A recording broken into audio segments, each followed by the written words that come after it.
Dorothy lived in the midst of the great Kansas prairies, with Uncle Henry, who was a farmer, and Aunt Em, who was the farmer's wife. Their house was small. For the lumber to build it had to be carried by wagon many miles. There were 4 walls, a floor and a roof which made one room, and this room contained a rusty-looking cookstove, a cupboard for the dishes, a table, 3 or 4 chairs, and the beds. Uncle Henry and Aunt Em had a big bed in one corner, and Dorothy a little bed in another corner. There was no garret at all and no cellar, except a small hole dug in the ground, called a cyclone cellar, where the family could go in case one of those great whirlwinds arose, mighty enough to crush any building in its path. It was reached by a trap door in the middle of the floor, from which a ladder led down into the small, dark hole. When Dorothy stood in the doorway and looked around, she could see nothing but the great gray prairie on every side. Not a tree nor a house broke the broad sweep of flat country that reached to the edge of the sky in all directions. The sun had baked the plowed land into a gray mass, with little cracks running through it. Even the grass was not green, for the sun had burned the tops of the long blades until they were the same gray color to be seen everywhere. Once the house had been painted, but the sun blistered the paint and the rains washed it away, and now the house was as dull and gray as everything else. When Aunt Em came there to live, she was a young, pretty wife. The sun and wind had changed her, too. They had taken the sparkle from her eyes and left them a sober gray. They had taken the red from her cheeks and lips, and they were gray also. She was thin and gaunt and never smiled now. When Dorothy, who was an orphan, first came to her, Aunt Em had been so startled by the child's laughter that she would scream and press her hand upon her heart whenever Dorothy's merry voice reached her ears. And she still looked at the little girl with wonder that she could find anything to laugh at. Uncle Henry never laughed. He worked hard from morning till night and did not know what joy was.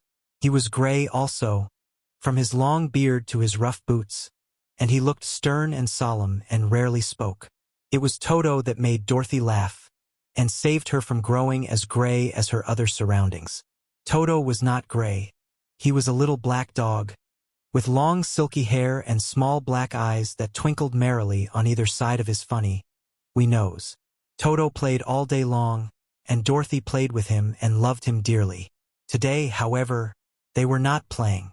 Uncle Henry sat upon the doorstep and looked anxiously at the sky, which was even grayer than usual. Dorothy stood in the door with Toto in her arms, and looked at the sky too. Aunt Em was washing the dishes.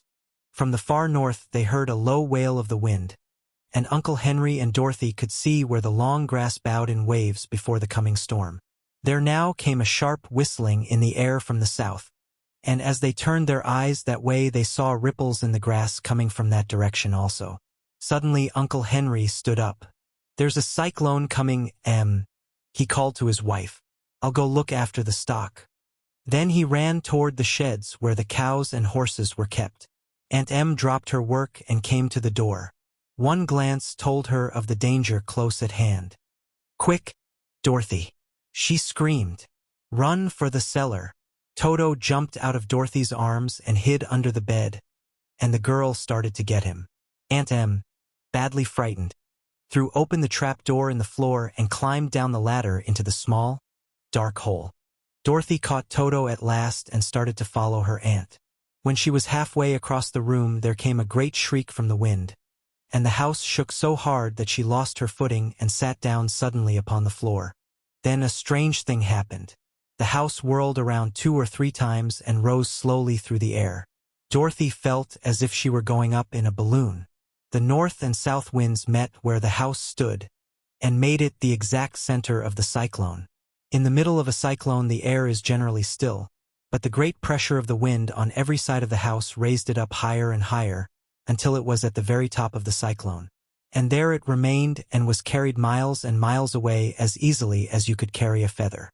It was very dark, and the wind howled horribly around her, but Dorothy found she was riding quite easily. After the first few whirls around, and one other time when the house tipped badly, she felt as if she were being rocked gently, like a baby in a cradle. Toto did not like it. He ran about the room, now here, now there, barking loudly. but Dorothy sat quite still on the floor and waited to see what would happen. Once Toto got too near the open trapdoor and fell in, and at first the little girl thought she had lost him. But soon she saw one of his ears sticking up through the hole, for the strong pressure of the air was keeping him up so that he could not fall. She crept to the hole, caught Toto by the ear, and dragged him into the room again, afterward closing the trapdoor so that no more accidents could happen. Hour after hour passed away, and slowly Dorothy got over her fright. But she felt quite lonely, and the wind shrieked so loudly all about her that she nearly became deaf. At first she had wondered if she would be dashed to pieces when the house fell again. But as the hours passed and nothing terrible happened, she stopped worrying and resolved to wait calmly and see what the future would bring. At last she crawled over the swaying floor to her bed, and lay down upon it, and Toto followed and lay down beside her. In spite of the swaying of the house and the wailing of the wind, Dorothy soon closed her eyes and fell fast asleep. She was awakened by a shock, so sudden and severe that if Dorothy had not been lying on the soft bed, she might have been hurt. As it was, the jar made her catch her breath and wonder what had happened. And Toto put his cold little nose into her face and whined dismally. Dorothy sat up and noticed that the house was not moving. Nor was it dark, for the bright sunshine came in at the window, flooding the little room. She sprang from her bed and with Toto at her heels ran and opened the door. The little girl gave a cry of amazement and looked about her, her eyes growing bigger and bigger at the wonderful sights she saw. The cyclone had set the house down very gently, for a cyclone, in the midst of a country of marvelous beauty. There were lovely patches of greensward all about, with stately trees bearing rich and luscious fruits. Banks of gorgeous flowers were on every hand, and birds with rare and brilliant plumage sang and fluttered in the trees and bushes. A little way off was a small brook, rushing and sparkling along between green banks, and murmuring in a voice very grateful to a little girl who had lived so long on the dry, gray prairies. While she stood looking eagerly at the strange and beautiful sights, she noticed coming toward her a group of the queerest people she had ever seen. They were not as big as the grown folk she had always been used to, but neither were they very small.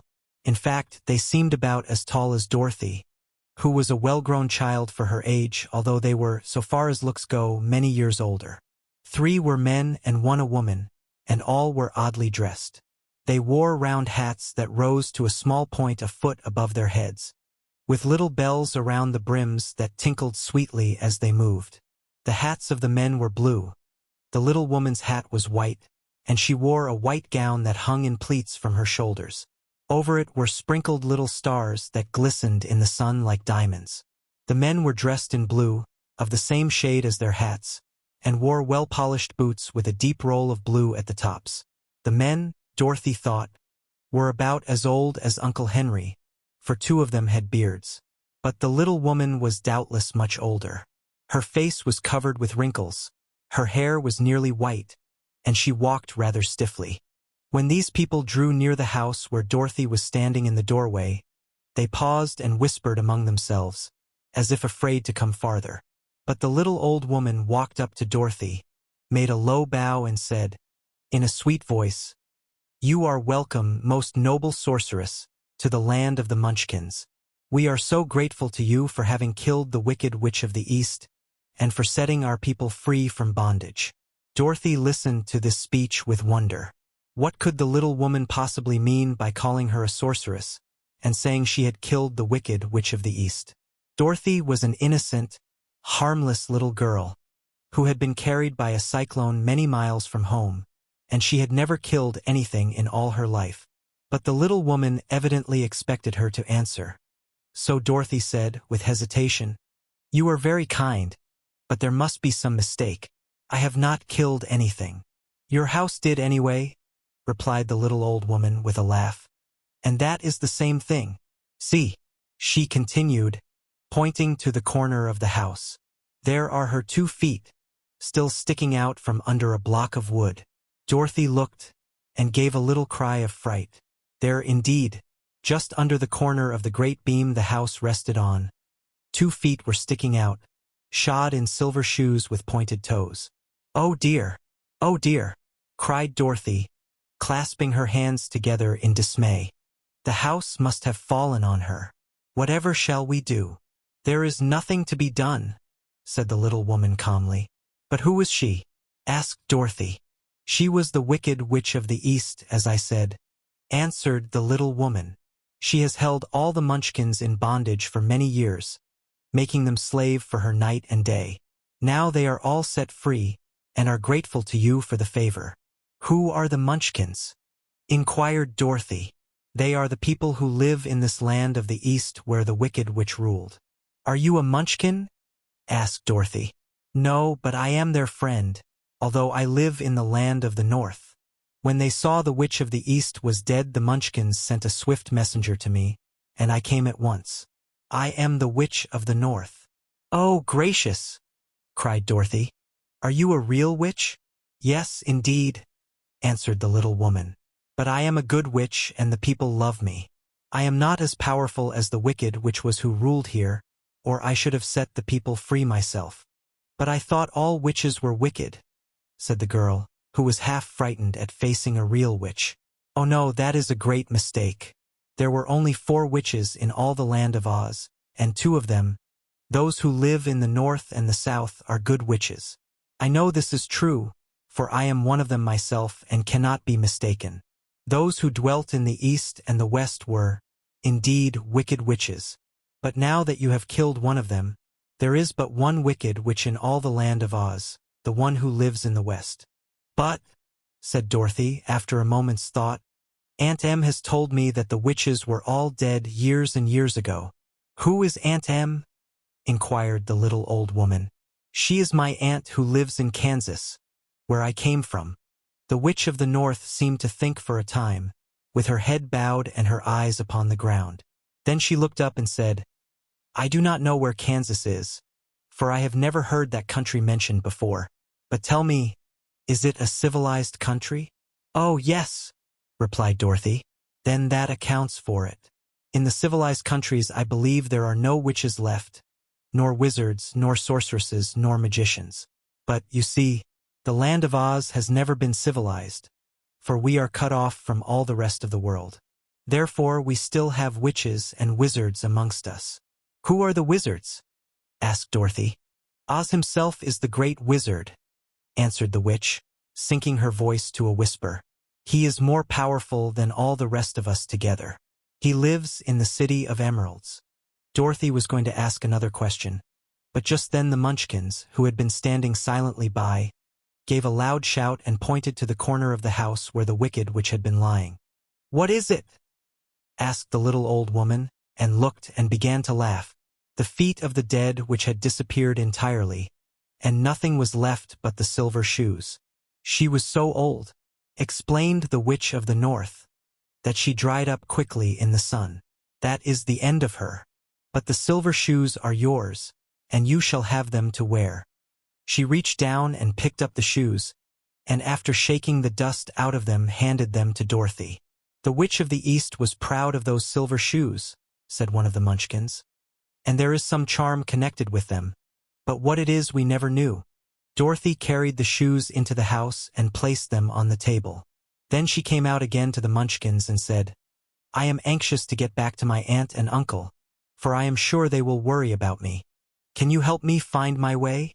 The Munchkins and the witch first looked at one another, and then at Dorothy, and then shook their heads. At the east, not far from here, said one, there is a great desert, and none could live to cross it. It is the same at the south, said another, for I have been there and seen it. The south is the country of the Quadlings. I am told, said the third man, that it is the same at the west, and that country, where the Winkies live, is ruled by the wicked witch of the West, who would make you her slave if you passed her way. The north is my home, said the old lady, and at its edge is the same great desert that surrounds this land of Oz. I'm afraid, my dear, you will have to live with us. Dorothy began to sob at this, for she felt lonely among all these strange people. Her tears seemed to grieve the kind-hearted Munchkins, for they immediately took out their handkerchiefs and began to weep also. As for the little old woman, she took off her cap and balanced the point on the end of her nose, while she counted 1, 2, 3 in a solemn voice. At once the cap changed to a slate, on which was written in big, white chalk marks, "Let Dorothy go to the City of Emeralds." The little old woman took the slate from her nose, and having read the words on it, asked, "Is your name Dorothy, my dear?" "Yes," answered the child, looking up and drying her tears. "Then you must go to the City of Emeralds. Perhaps Oz will help you." "Where is this city?" asked Dorothy. "It is exactly in the center of the country, and is ruled by Oz, the great wizard I told you of." "Is he a good man?" inquired the girl anxiously. "He is a good wizard. Whether he is a man or not I cannot tell, for I have never seen him." "How can I get there?" asked Dorothy. "You must walk. It is a long journey, through a country that is sometimes pleasant and sometimes dark and terrible. However, I will use all the magic arts I know of to keep you from harm. Won't you go with me?" pleaded the girl, who had begun to look upon the little old woman as her only friend. "No, I cannot do that," she replied. "But I will give you my kiss, and no one will dare injure a person who has been kissed by the Witch of the North." She came close to Dorothy and kissed her gently on the forehead. Where her lips touched the girl they left a round, shining mark, as Dorothy found out soon after. "The road to the City of Emeralds is paved with yellow brick," said the witch, "so you cannot miss it. When you get to Oz, do not be afraid of him, but tell your story and ask him to help you. Goodbye, my dear." The three Munchkins bowed low to her and wished her a pleasant journey, after which they walked away through the trees. The witch gave Dorothy a friendly little nod, whirled around on her left heel 3 times, and straightway disappeared, much to the surprise of little Toto, who barked after her loudly enough when she had gone, because he had been afraid even to growl while she stood by.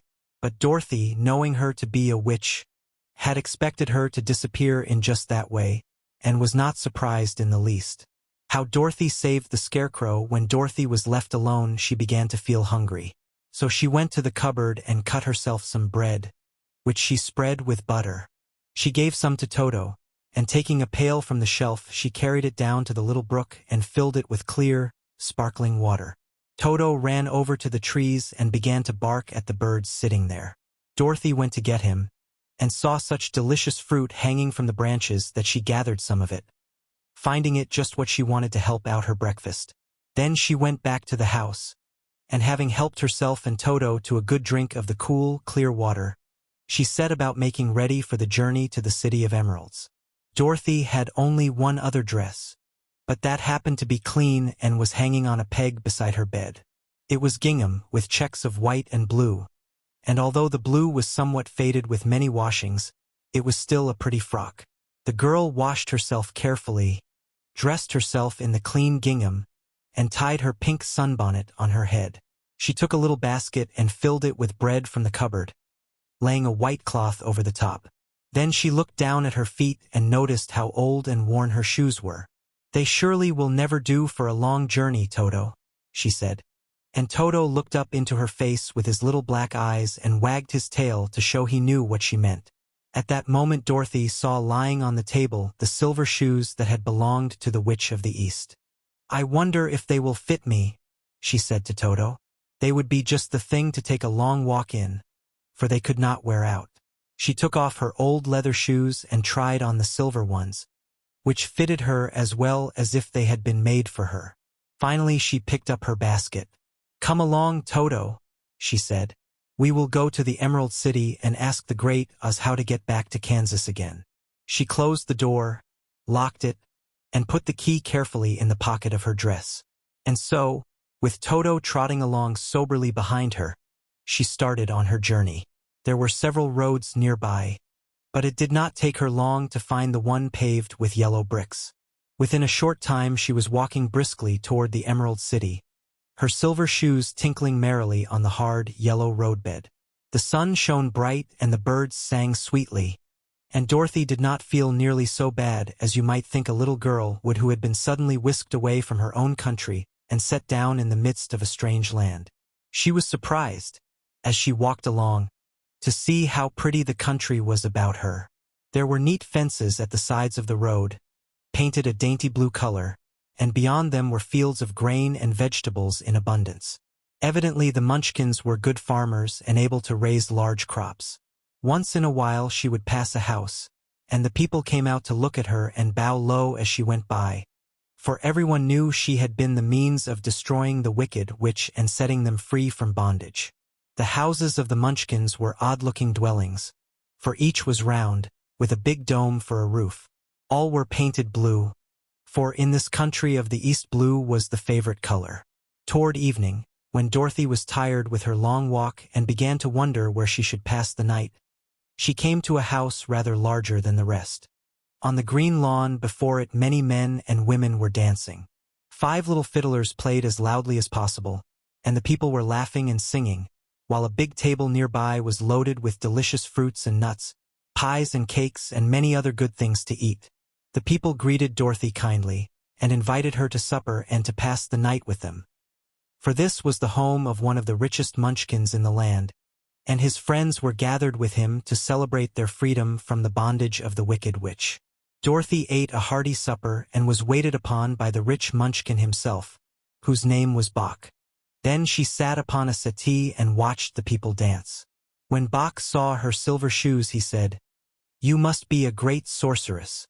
"Why?" asked the girl. "Because you wear silver shoes and have killed the wicked witch.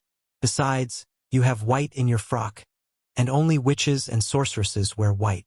"My dress is blue and white checked," said Dorothy, smoothing out the wrinkles in it. "It is kind of you to wear that," said Bach. "Blue is the color of the Munchkins, and white is the witch color. So we know you are a friendly witch." Dorothy did not know what to say to this, for all the people seemed to think her a witch, and she knew very well she was only an ordinary little girl who had come by the chance of a cyclone into a strange land. When she had tired watching the dancing, Bach led her into the house, where he gave her a room with a pretty bed in it. The sheets were made of blue cloth, and Dorothy slept soundly in them till morning, with Toto curled up on the blue rug beside her. She ate a hearty breakfast, and watched a wee Munchkin baby, who played with Toto and pulled his tail and crowed and laughed in a way that greatly amused Dorothy. Toto was a fine curiosity to all the people, for they had never seen a dog before. "How far is it to the Emerald City?" the girl asked. "I do not know," answered Bach gravely, "for I have never been there. It is better for people to keep away from Oz, unless they have business with him. But it is a long way to the Emerald City, and it will take you many days. The country here is rich and pleasant, but you must pass through rough and dangerous places before you reach the end of your journey." This worried Dorothy a little, but she knew that only the Great Oz could help her get to Kansas again, so she bravely resolved not to turn back. She bade her friends goodbye, and again started along the road of yellow brick. When she had gone several miles, she thought she would stop to rest, and so climbed to the top of the fence beside the road and sat down. There was a great cornfield beyond the fence, and not far away she saw a scarecrow, placed high on a pole to keep the birds from the ripe corn. Dorothy leaned her chin upon her hand and gazed thoughtfully at the scarecrow. Its head was a small sack stuffed with straw, with eyes, nose, and mouth painted on it to represent a face. An old, pointed blue hat that had belonged to some Munchkin was perched on his head, and the rest of the figure was a blue suit of clothes, worn and faded, which had also been stuffed with straw. On the feet were some old boots with blue tops, such as every man wore in this country, and the figure was raised above the stalks of corn by means of the pole stuck up its back. While Dorothy was looking earnestly into the queer, painted face of the scarecrow, she was surprised to see one of the eyes slowly wink at her. She thought she must have been mistaken at first, for none of the scarecrows in Kansas ever wink. But presently the figure nodded its head to her in a friendly way. Then she climbed down from the fence and walked up to it, while Toto ran around the pole and barked. "Good day," said the scarecrow, in a rather husky voice. "Did you speak?" asked the girl in wonder. "Certainly," answered the scarecrow. "How do you do?" "I'm pretty well, thank you," replied Dorothy politely. "How do you do?" "I'm not feeling well," said the scarecrow with a smile, "for it is very tedious being perched up here night and day to scare away crows." "Can't you get down?" asked Dorothy. No, for this pole is stuck up my back. If you will please take away the pole, I shall be greatly obliged to you. Dorothy reached up both arms and lifted the figure off the pole. For, being stuffed with straw, it was quite light. Thank you very much, said the Scarecrow, when he had been set down on the ground. I feel like a new man. Dorothy was puzzled at this, for it sounded queer to hear a stuffed man speak, and to see him bow and walk along beside her. Who are you? Asked the Scarecrow when he had stretched himself and yawned. And where are you going? My name is Dorothy, said the girl, and I am going to the Emerald City to ask the Great Oz to send me back to Kansas. Where is the Emerald City? He inquired. And who is Oz? Why, don't you know? She returned in surprise. No, indeed. I don't know anything. You see, I am stuffed, so I have no brains at all, he answered sadly. Oh, said Dorothy. I'm awfully sorry for you. Do you think, he asked, if I go to the Emerald City with you, that Oz would give me some brains? I cannot tell, she returned, but you may come with me if you like. If Oz will not give you any brains, you will be no worse off than you are now. That is true, said the Scarecrow. You see, he continued confidentially, I don't mind my legs and arms and body being stuffed, because I cannot get hurt. If anyone treads on my toes or sticks a pin into me, it doesn't matter, for I can't feel it. But I do not want people to call me a fool, and if my head stays stuffed with straw instead of with brains, as yours is, how am I ever to know anything? I understand how you feel, said the little girl, who was truly sorry for him. If you will come with me, I'll ask Oz to do all he can for you. Thank you, he answered gratefully. They walked back to the road. Dorothy helped him over the fence, and they started along the path of yellow brick for the Emerald City. Toto did not like this addition to the party at first. He smelled around the stuffed man as if he suspected there might be a nest of rats in the straw, and he often growled in an unfriendly way at the Scarecrow. Don't mind Toto, said Dorothy to her new friend.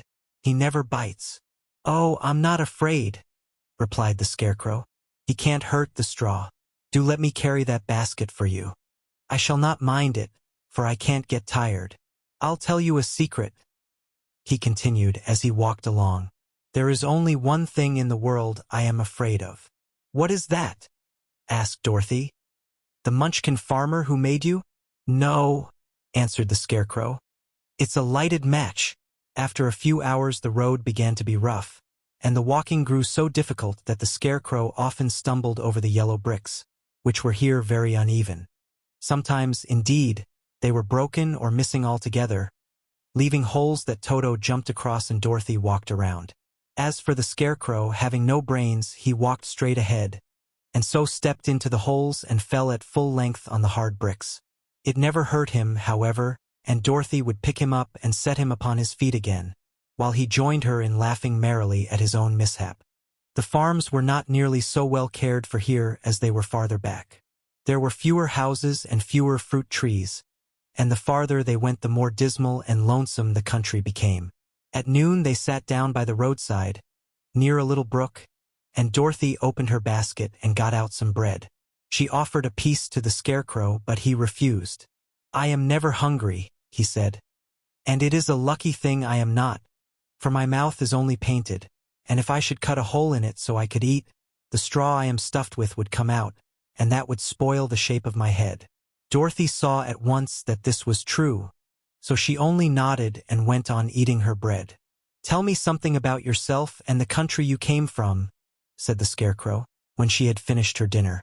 So she told him all about Kansas, and how gray everything was there, and how the cyclone had carried her to this queer land of Oz. The Scarecrow listened carefully and said, I cannot understand why you should wish to leave this beautiful country and go back to the dry, gray place you call Kansas.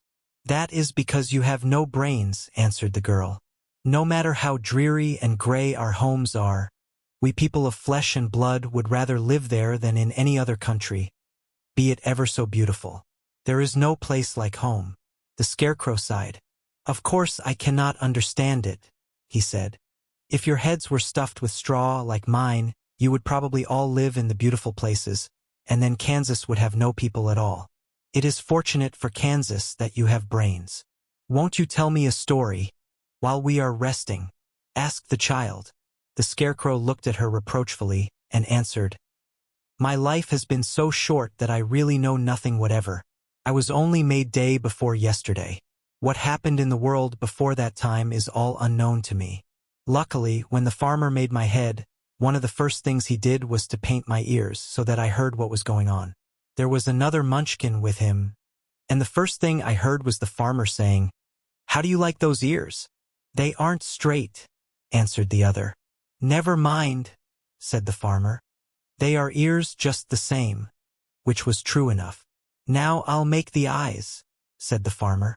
So he painted my right eye, and as soon as it was finished I found myself looking at him and at everything around me with a great deal of curiosity, for this was my first glimpse of the world. 'That's a rather pretty eye,' remarked the Munchkin who was watching the farmer. 'Blue paint is just the color for eyes.' 'I think I'll make the other a little bigger,' said the farmer. And when the second eye was done I could see much better than before. Then he made my nose and my mouth. But I did not speak, because at that time I didn't know what a mouth was for. I had the fun of watching them make my body and my arms and legs, and when they fastened on my head, at last I felt very proud, for I thought I was just as good a man as anyone. 'This fellow will scare the crows fast enough,' said the farmer. 'He looks just like a man.' 'Why, he is a man,' said the other, and I quite agreed with him. The farmer carried me under his arm to the cornfield, and set me up on a tall stick where you found me. He and his friend soon after walked away and left me alone. I did not like to be deserted this way, so I tried to walk after them. But my feet would not touch the ground, and I was forced to stay on that pole. It was a lonely life to lead, for I had nothing to think of, having been made such a little while before. Many crows and other birds flew into the cornfield, but as soon as they saw me they flew away again, thinking I was a Munchkin, and this pleased me and made me feel that I was quite an important person. By and by an old crow flew near me, and after looking at me carefully he perched upon my shoulder and said, 'I wonder if that farmer thought to fool me in this clumsy manner. Any crow of sense could see that you are only stuffed with straw.' Then he hopped down at my feet and ate all the corn he wanted. The other birds, seeing he was not harmed by me, came to eat the corn too. So in a short time there was a great flock of them about me. I felt sad at this, for it showed I was not such a good scarecrow after all. But the old crow comforted me, saying, 'If you only had brains in your head you would be as good a man as any of them, and a better man than some of them.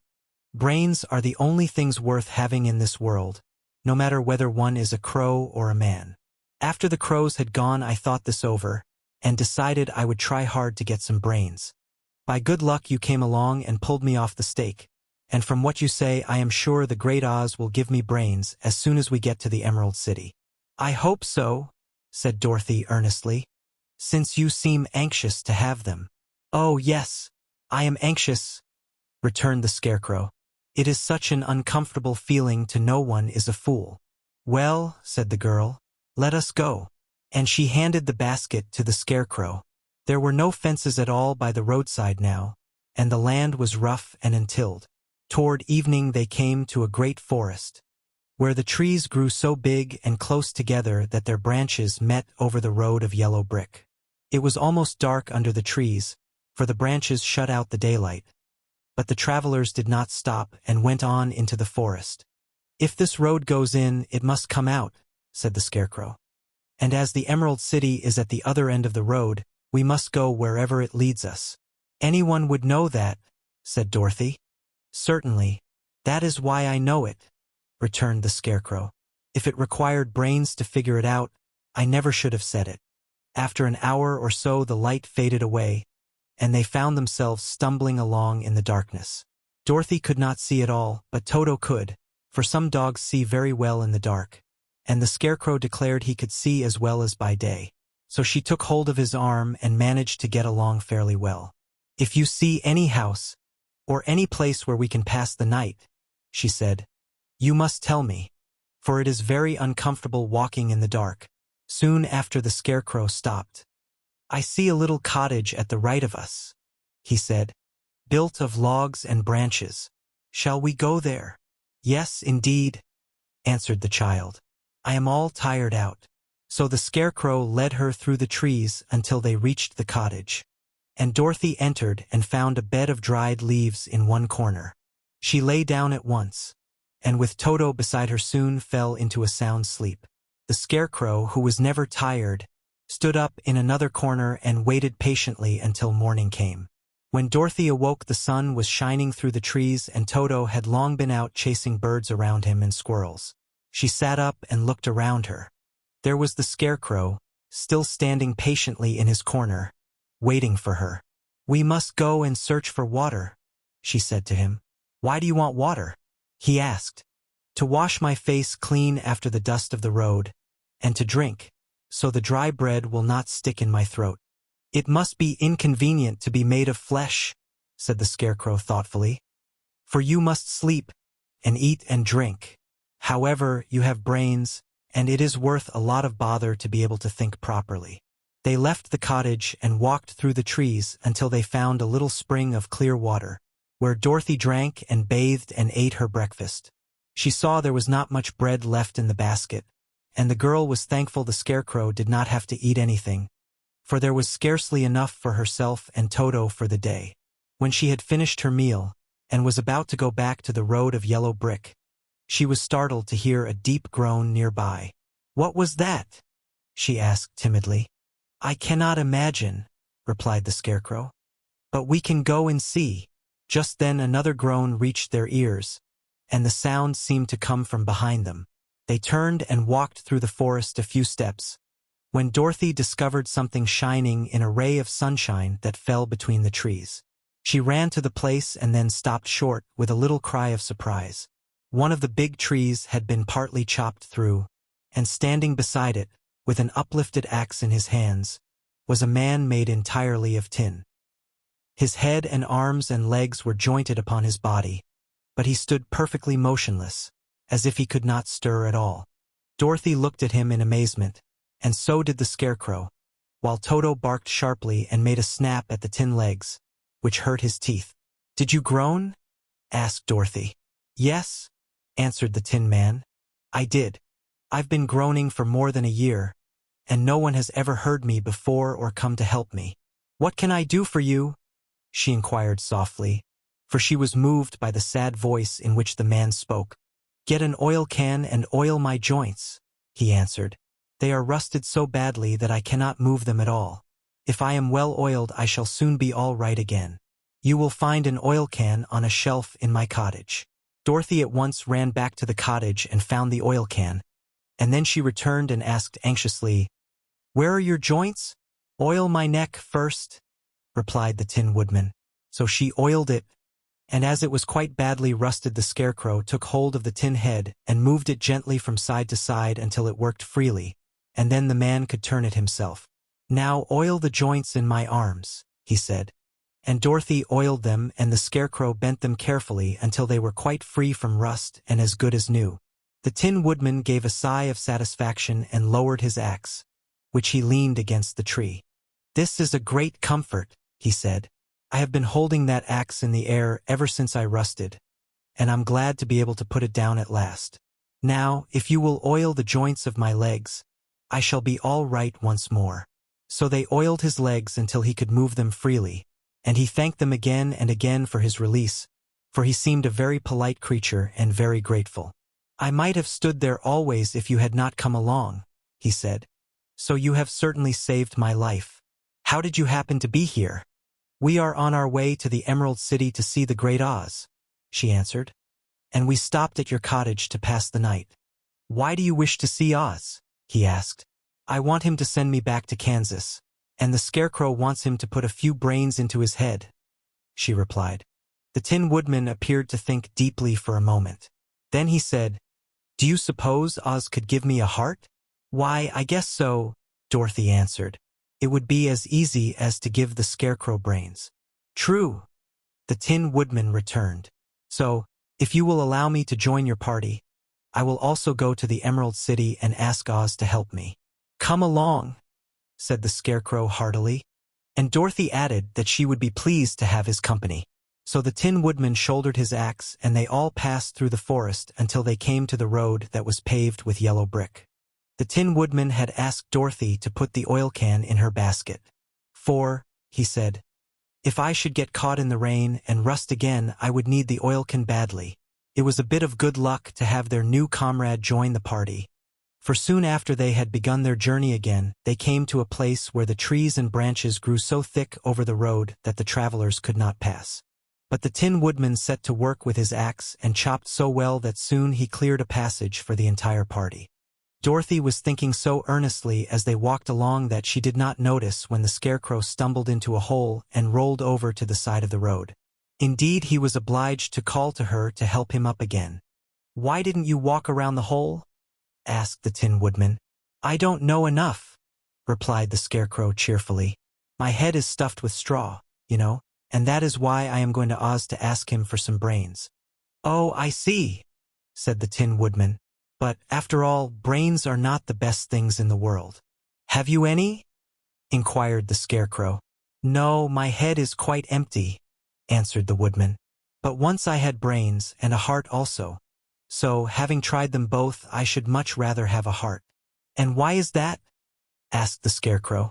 "I will tell you my story, and then you will know." So, while they were walking through the forest, the Tin Woodman told the following story. "I was born the son of a woodman who chopped down trees in the forest and sold the wood for a living. When I grew up, I too became a woodchopper, and after my father died, I took care of my old mother as long as she lived. Then I made up my mind that instead of living alone I would marry, so that I might not become lonely. There was one of the Munchkin girls who was so beautiful that I soon grew to love her with all my heart. She, on her part, promised to marry me as soon as I could earn enough money to build a better house for her. So I set to work harder than ever. But the girl lived with an old woman who did not want her to marry anyone, for she was so lazy she wished the girl to remain with her and do the cooking and the housework. So the old woman went to the Wicked Witch of the East and promised her 2 sheep and a cow if she would prevent the marriage. Thereupon the Wicked Witch enchanted my axe, and when I was chopping away at my best one day, for I was anxious to get the new house and my wife as soon as possible, the axe slipped all at once and cut off my left leg. This at first seemed a great misfortune, for I knew a one-legged man could not do very well as a woodchopper. So I went to a tinsmith and had him make me a new leg out of tin. The leg worked very well once I was used to it, but my action angered the Wicked Witch of the East, for she had promised the old woman I should not marry the pretty Munchkin girl. When I began chopping again, my axe slipped and cut off my right leg. Again I went to the tinsmith, and again he made me a leg out of tin. After this the enchanted axe cut off my arms, one after the other. But nothing daunted, I had them replaced with tin ones. The Wicked Witch then made the axe slip and cut off my head, and at first I thought that was the end of me. But the tinsmith happened to come along, and he made me a new head out of tin. I thought I had beaten the Wicked Witch then, and I worked harder than ever. But I little knew how cruel my enemy could be. She thought of a new way to kill my love for the beautiful Munchkin maiden, and made my axe slip again so that it cut right through my body, splitting me into 2 halves. Once more the tinsmith came to my help and made me a body of tin, fastening my tin arms and legs and head to it by means of joints so that I could move around as well as ever. But, alas! I had now no heart, so that I lost all my love for the Munchkin girl, and did not care whether I married her or not. I suppose she is still living with the old woman, waiting for me to come after her. My body shone so brightly in the sun that I felt very proud of it, and it did not matter now if my axe slipped, for it could not cut me. There was only one danger, that my joints would rust. But I kept an oil can in my cottage and took care to oil myself whenever I needed it. However, there came a day when I forgot to do this, and, being caught in a rainstorm, before I thought of the danger my joints had rusted, and I was left to stand in the woods until you came to help me. It was a terrible thing to undergo. But during the year I stood there I had time to think that the greatest loss I had known was the loss of my heart. While I was in love, I was the happiest man on earth. But no one can love who has not a heart, and so I am resolved to ask Oz to give me one. If he does, I will go back to the Munchkin maiden and marry her. Both Dorothy and the Scarecrow had been greatly interested in the story of the Tin Woodman, and now they knew why he was so anxious to get a new heart. All the same, said the Scarecrow, I shall ask for brains instead of a heart, for a fool would not know what to do with a heart if he had one. I shall take the heart, returned the Tin Woodman. For brains do not make one happy, and happiness is the best thing in the world. Dorothy did not say anything, for she was puzzled to know which of her two friends was right, and she decided if she could only get back to Kansas and Aunt Em, it did not matter so much whether the Woodman had no brains and the Scarecrow no heart, or each got what he wanted. What worried her most was that the bread was nearly gone, and another meal for herself and Toto would empty the basket. To be sure, neither the Woodman nor the Scarecrow ever ate anything, but she was not made of tin nor straw, and could not live unless she was fed. All this time Dorothy and her companions had been walking through the thick woods. The road was still paved with yellow brick, but these were much covered by dried branches and dead leaves from the trees, and the walking was not at all good. There were few birds in this part of the forest, for birds love the open country where there is plenty of sunshine. But now and then there came a deep growl from some wild animal hidden among the trees. These sounds made the little girl's heart beat fast, for she did not know what made them. But Toto knew, and he walked close to Dorothy's side, and did not even bark in return. How long will it be, the child asked of the Tin Woodman, before we are out of the forest? I cannot tell, was the answer, for I have never been to the Emerald City. But my father went there once when I was a boy, and he said it was a long journey through a dangerous country, although nearer to the city whereas dwells the country is beautiful. But I am not afraid so long as I have my oil can, and nothing can hurt the Scarecrow, while you bear upon your forehead the mark of the Good Witch's kiss, and that will protect you from harm. But Toto, said the girl anxiously, what will protect him? We must protect him ourselves if he is in danger, replied the Tin Woodman. Just as he spoke there came from the forest a terrible roar, and the next moment a great lion bounded into the road. With one blow of his paw, he sent the Scarecrow spinning over and over to the edge of the road, and then he struck at the Tin Woodman with his sharp claws. But, to the lion's surprise, he could make no impression on the tin, although the Woodman fell over in the road and lay still. Little Toto, now that he had an enemy to face, ran barking toward the lion, and the great beast had opened his mouth to bite the dog, when Dorothy, fearing Toto would be killed, and heedless of danger, rushed forward and slapped the lion upon his nose as hard as she could, while she cried out, "Don't you dare to bite Toto! You ought to be ashamed of yourself, a big beast like you, to bite a poor little dog." "I didn't bite him," said the lion, as he rubbed his nose with his paw where Dorothy had hit it. "No, but you tried to," she retorted.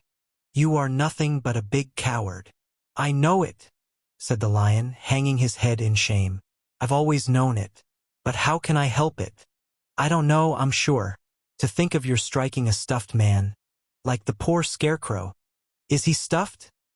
asked the lion in surprise, as he watched her pick up the Scarecrow and set him upon his feet, while she patted him into shape again. "Of course he's stuffed," replied Dorothy, who was still angry. "That's why he went over so easily," remarked the lion. "It astonished me to see him whirl around so. Is the other one stuffed also?" "No," said Dorothy. "He's made of tin," and she helped the Woodman up again. "That's why he nearly blunted my claws," said the lion. "When they scratched against the tin it made a cold shiver run down my back." "What is that little animal you are so tender of?" "He is my dog, Toto," answered Dorothy. "Is he made of tin or stuffed?" asked the lion. "Neither. He's a meat dog," said the girl. "Oh, he's a curious animal and seems remarkably small. Now that I look at him, no one would think of biting such a little thing, except a coward like me," continued the lion sadly. "What makes you a coward?" asked Dorothy, looking at the great beast in wonder, for he was as big as a small horse. "It's a mystery," replied the lion. "I suppose I was born that way. All the other animals in the forest naturally expect me to be brave, for the lion is everywhere thought to be the king of beasts. I learned that if I roared very loudly, every living thing was frightened and got out of my way. Whenever I've met a man, I've been awfully scared. But I just roared at him, and he has always run away as fast as he could go. If the elephants and the tigers and the bears had ever tried to fight me, I should have run myself. I'm such a coward. But just as soon as they hear me roar, they all try to get away from me, and of course I let them go. But that isn't right. The king of beasts shouldn't be a coward, said the Scarecrow. I know it, returned the lion, wiping a tear from his eye with the tip of his tail. It is my great sorrow, and makes my life very unhappy. But whenever there is danger, my heart begins to beat fast. Perhaps you have heart disease, said the Tin Woodman. It may be, said the lion. If you have, continued the Tin Woodman, you ought to be glad, for it proves you have a heart. For my part, I have no heart, so I cannot have heart disease. Perhaps, said the lion thoughtfully, if I had no heart, I should not be a coward. Have you brains? Asked the Scarecrow. I suppose so. I've never looked to see, replied the lion. I am going to the Great Oz to ask him to give me some, remarked the Scarecrow. For my head is stuffed with straw. And I am going to ask him to give me a heart, said the Woodman. And I am going to ask him to send Toto and me back to Kansas, added Dorothy. Do you think Oz could give me courage? Asked the Cowardly Lion. Just as easily as he could give me brains, said the Scarecrow. Or give me a heart, said the Tin Woodman. Or send me back to Kansas, said Dorothy. Then, if you don't mind, I'll go with you, said the lion. For my life is simply unbearable without a bit of courage. You will be very welcome, answered Dorothy, for you will help to keep away the other wild beasts. It seems to me they must be more cowardly than you are if they allow you to scare them so easily. They really are, said the lion. But that doesn't make me any braver, and as long as I know myself to be a coward, I shall be unhappy. So once more the little company set off upon the journey, the lion walking with stately strides at Dorothy's side. Toto did not approve of this new comrade at first, for he could not forget how nearly he had been crushed between the lion's great jaws. But after a time he became more at ease, and presently Toto and the Cowardly Lion had grown to be good friends. During the rest of that day there was no other adventure to mar the peace of their journey. Once, indeed, the Tin Woodman stepped upon a beetle that was crawling along the road, and killed the poor little thing. This made the Tin Woodman very unhappy, for he was always careful not to hurt any living creature. And as he walked along he wept several tears of sorrow and regret. These tears ran slowly down his face and over the hinges of his jaw, and there they rusted. When Dorothy presently asked him a question, the Tin Woodman could not open his mouth, for his jaws were tightly rusted together. He became greatly frightened at this and made many motions to Dorothy to relieve him, but she could not understand. The lion was also puzzled to know what was wrong. But the Scarecrow seized the oil can from Dorothy's basket and oiled the Woodman's jaws, so that after a few moments he could talk as well as before.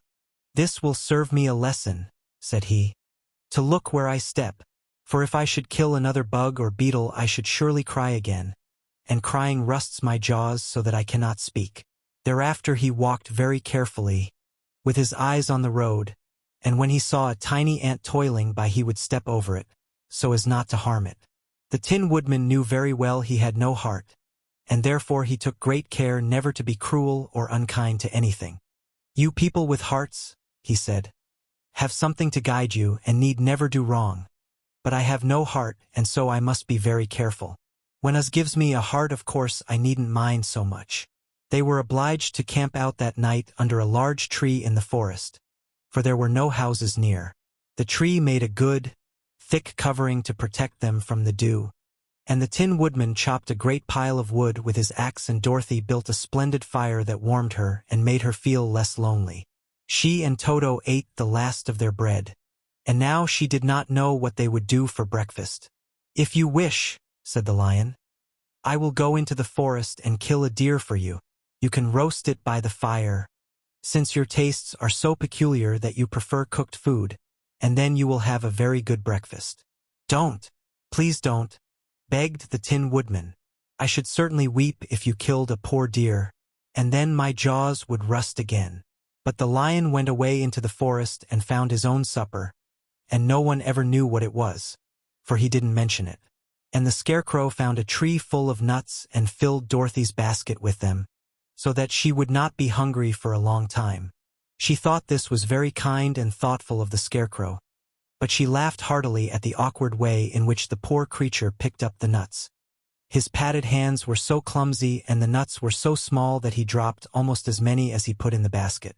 But the Scarecrow did not mind how long it took him to fill the basket, for it enabled him to keep away from the fire, as he feared a spark might get into his straw and burn him up. So he kept a good distance away from the flames, and only came near to cover Dorothy with dry leaves when she lay down to sleep. These kept her very snug and warm, and she slept soundly until morning. When it was daylight, the girl bathed her face in a little rippling brook, and soon after they all started toward the Emerald City. This was to be an eventful day for the travelers. They had hardly been walking an hour when they saw before them a great ditch that crossed the road and divided the forest as far as they could see on either side. It was a very wide ditch, and when they crept up to the edge and looked into it they could see it was also very deep, and there were many big, jagged rocks at the bottom. The sides were so steep that none of them could climb down, and for a moment it seemed that their journey must end. "What shall we do?" asked Dorothy despairingly. "I haven't the faintest idea," said the Tin Woodman, and the lion shook his shaggy mane and looked thoughtful. But the Scarecrow said, "We cannot fly, that is certain. Neither can we climb down into this great ditch. Therefore, if we cannot jump over it, we must stop where we are." "I think I could jump over it," said the Cowardly Lion, after measuring the distance carefully in his mind. "Then we are all right," answered the Scarecrow, "for you can carry us all over on your back, one at a time." "Well, I'll try it," said the lion. "Who will go first?" "I will," declared the Scarecrow. "For if you found that you could not jump over the gulf, Dorothy would be killed, or the Tin Woodman badly dented on the rocks below. But if I am on your back it will not matter so much, for the fall would not hurt me at all." "I am terribly afraid of falling myself," said the Cowardly Lion, "but I suppose there is nothing to do but try it.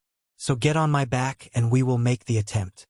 The Scarecrow sat upon the lion's back, and the big beast walked to the edge of the gulf and crouched down. "Why don't you run and jump?" asked the Scarecrow. "Because that isn't the way we lions do these things," he replied. Then giving a great spring, he shot through the air and landed safely on the other side. They were all greatly pleased to see how easily he did it, and after the Scarecrow had got down from his back the lion sprang across the ditch again. Dorothy thought she would go next, so she took Toto in her arms and climbed on the lion's back, holding tightly to his mane with one hand. The next moment it seemed as if she were flying through the air, and then, before she had time to think about it, she was safe on the other side. The lion went back a third time and got the Tin Woodman, and then they all sat down for a few moments to give the beast a chance to rest, for his great leaps had made his breath short, and he panted like a big dog that has been running too long. They found the forest very thick on this side, and it looked dark and gloomy. After the lion had rested they started along the road of yellow brick, silently wondering, each in his own mind, if ever they would come to the end of the woods and reach the bright sunshine again. To add to their discomfort, they soon heard strange noises in the depths of the forest, and the lion whispered to them that it was in this part of the country that the Kalidas lived. "What are the Kalidas?" asked the girl. "They are monstrous beasts with bodies like bears and heads like tigers," replied the lion, "and with claws so long and sharp that they could tear me in two as easily as I could kill Toto. I'm terribly afraid of the Kalidas." "I'm not surprised that you are," returned Dorothy. "They must be dreadful beasts." The lion was about to reply when suddenly they came to another gulf across the road. But this one was so broad and deep that the lion knew at once he could not leap across it. So they sat down to consider what they should do, and after serious thought the Scarecrow said, "Here is a great tree, standing close to the ditch. If the Tin Woodman can chop it down so that it will fall to the other side, we can walk across it easily. "That is a first-rate idea," said the lion. "One would almost suspect you had brains in your head, instead of straw." The woodman set to work at once, and so sharp was his axe that the tree was soon chopped nearly through. Then the lion put his strong front legs against the tree and pushed with all his might, and slowly the big tree tipped and fell with a crash across the ditch, with its top branches on the other side. They had just started to cross this queer bridge when a sharp growl made them all look up, and to their horror they saw running toward them two great beasts with bodies like bears and heads like tigers. "They are the Kalidas," said the cowardly lion, beginning to tremble. "Quick!" cried the Scarecrow. "Let us cross over." So Dorothy went first, holding Toto in her arms. The Tin Woodman followed, and the Scarecrow came next. The lion, although he was certainly afraid, turned to face the Kalidas, and then he gave so loud and terrible a roar that Dorothy screamed and the Scarecrow fell over backward, while even the fierce beasts stopped short and looked at him in surprise. But, seeing they were bigger than the lion, and remembering that there were two of them and only one of him, the Kalidas again rushed forward, and the lion crossed over the tree and turned to see what they would do next. Without stopping an instant, the fierce beasts also began to cross the tree, and the lion said to Dorothy, "We are lost, for they will surely tear us to pieces with their sharp claws. But stand close behind me, and I will fight them as long as I am alive." "Wait a minute," called the Scarecrow. He had been thinking what was best to be done, and now he asked the woodman to chop away the end of the tree that rested on their side of the ditch. The Tin Woodman began to use his axe at once, and, just as the two Kalidas were nearly across, the tree fell with a crash into the gulf, carrying the ugly, snarling brutes with it, and both were dashed to pieces on the sharp rocks at the bottom. "Well," said the cowardly lion, drawing a long breath of relief, "I see we are going to live a little while longer, and I am glad of it, for it must be a very uncomfortable thing not to be alive. Those creatures frightened me so badly that my heart is beating yet." "Ah," said the Tin Woodman sadly, "I wish I had a heart to beat." This adventure made the travelers more anxious than ever to get out of the forest, and they walked so fast that Dorothy became tired, and had to ride on the lion's back. To their great joy, the trees became thinner the farther they advanced, and in the afternoon they suddenly came upon a broad river, flowing swiftly just before them. On the other side of the water they could see the road of yellow brick running through a beautiful country, with green meadows dotted with bright flowers and all the road bordered with trees hanging full of delicious fruits. They were greatly pleased to see this delightful country before them. "How shall we cross the river?" asked Dorothy. "That is easily done," replied the Scarecrow. "The Tin Woodman must build us a raft, so we can float to the other side." So the woodman took his axe and began to chop down small trees to make a raft, and while he was busy at this, the Scarecrow found on the riverbank a tree full of fine fruit. This pleased Dorothy, who had eaten nothing but nuts all day, and she made a hearty meal of the ripe fruit. But it takes time to make a raft, even when one is as industrious and untiring as the Tin Woodman, and when night came the work was not done. So they found a cozy place under the trees where they slept well until the morning. And Dorothy dreamed of the Emerald City, and of the good Wizard Oz, who would soon send her back to her own home again. Our little party of travelers awakened the next morning refreshed and full of hope, and Dorothy breakfasted like a princess off peaches and plums from the trees beside the river. Behind them was the dark forest they had passed safely through, although they had suffered many discouragements. But before them was a lovely, sunny country that seemed to beckon them on to the Emerald City. To be sure, the broad river now cut them off from this beautiful land. But the raft was nearly done, and after the Tin Woodman had cut a few more logs and fastened them together with wooden pins, they were ready to start. Dorothy sat down in the middle of the raft and held Toto in her arms. When the cowardly lion stepped upon the raft, it tipped badly, for he was big and heavy. But the Scarecrow and the Tin Woodman stood upon the other end to steady it, and they had long poles in their hands to push the raft through the water.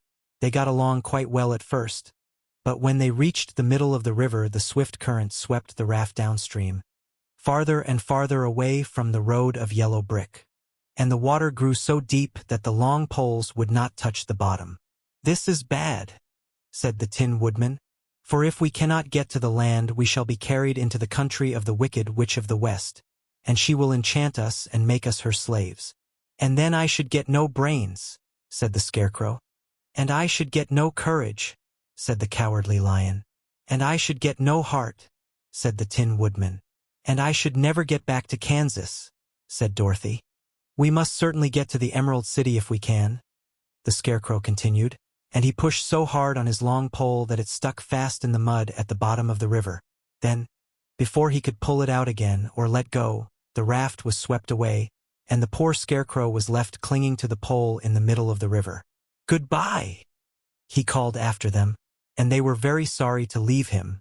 Indeed, the Tin Woodman began to cry, but fortunately remembered that he might rust, and so dried his tears on Dorothy's apron. Of course, this was a bad thing for the Scarecrow. I am now worse off than when I first met Dorothy, he thought. Then I was stuck on a pole in a cornfield, where I could make believe scare the crows at any rate. But surely there is no use for a scarecrow stuck on a pole in the middle of a river. I am afraid I shall never have any brains after all. Down the stream the raft floated, and the poor Scarecrow was left far behind. Then the Lion said, "Something must be done to save us. I think I can swim to the shore and pull the raft after me, if you will only hold fast to the tip of my tail." So he sprang into the water, and the Tin Woodman caught fast hold of his tail. Then the Lion began to swim with all his might toward the shore. It was hard work, although he was so big.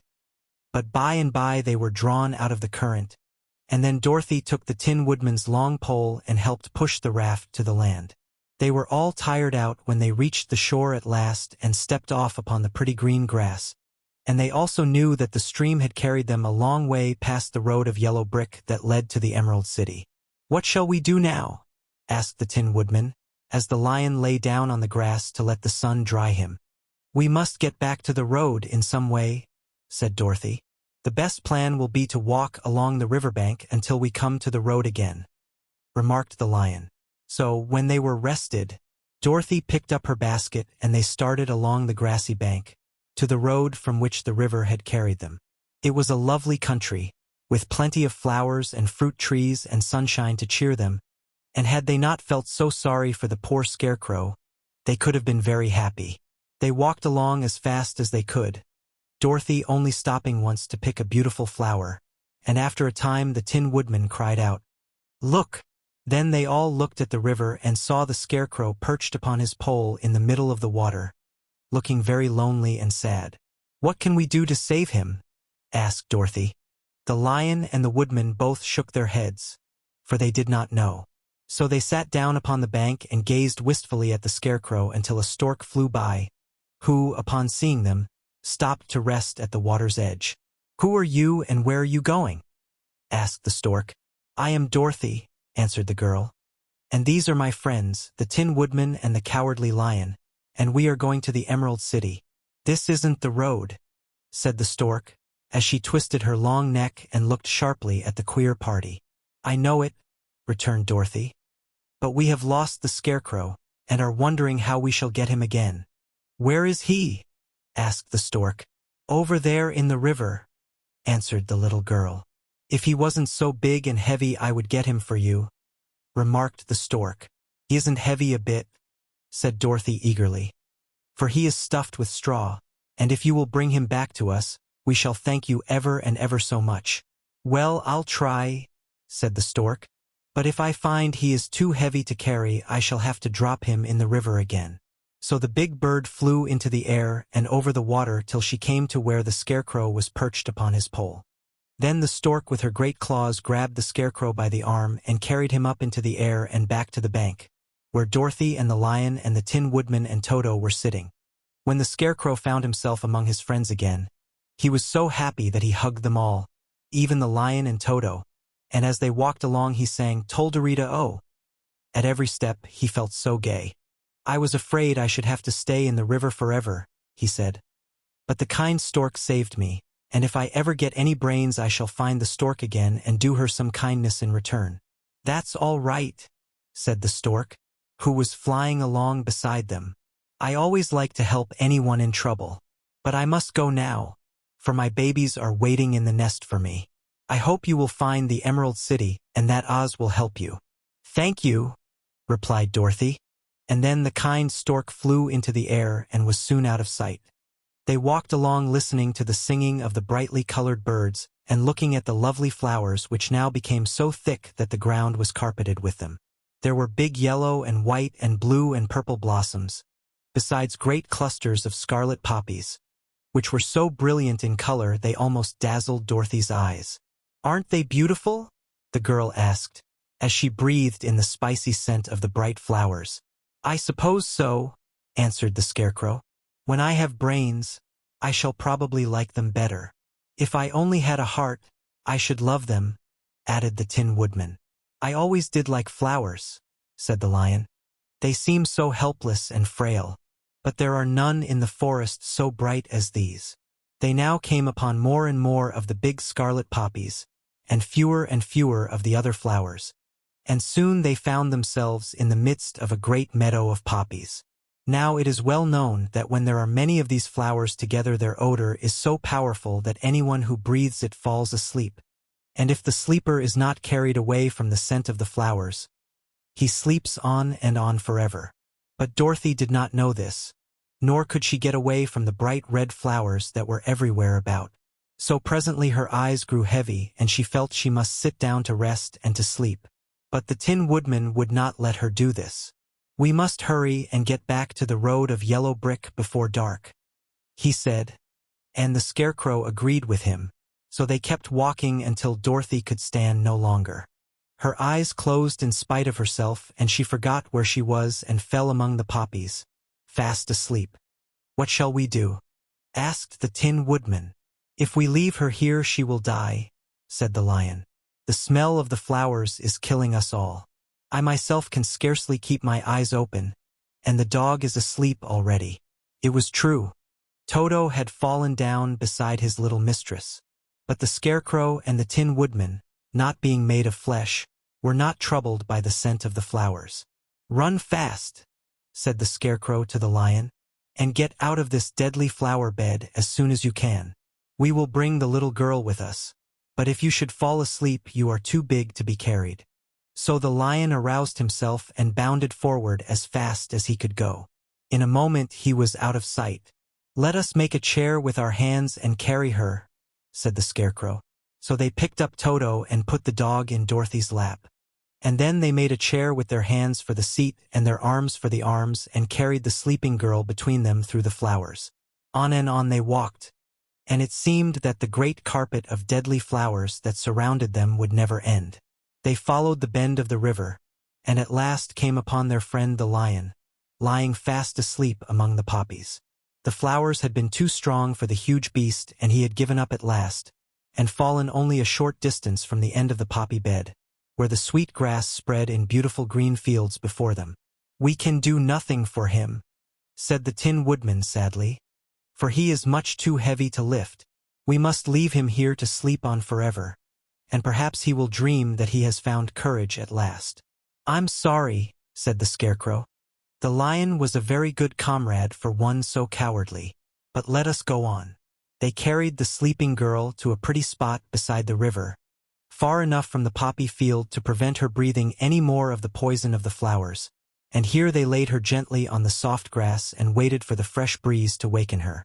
"We cannot be far from the road of yellow brick now," remarked the Scarecrow as he stood beside the girl, "for we have come nearly as far as the river carried us away."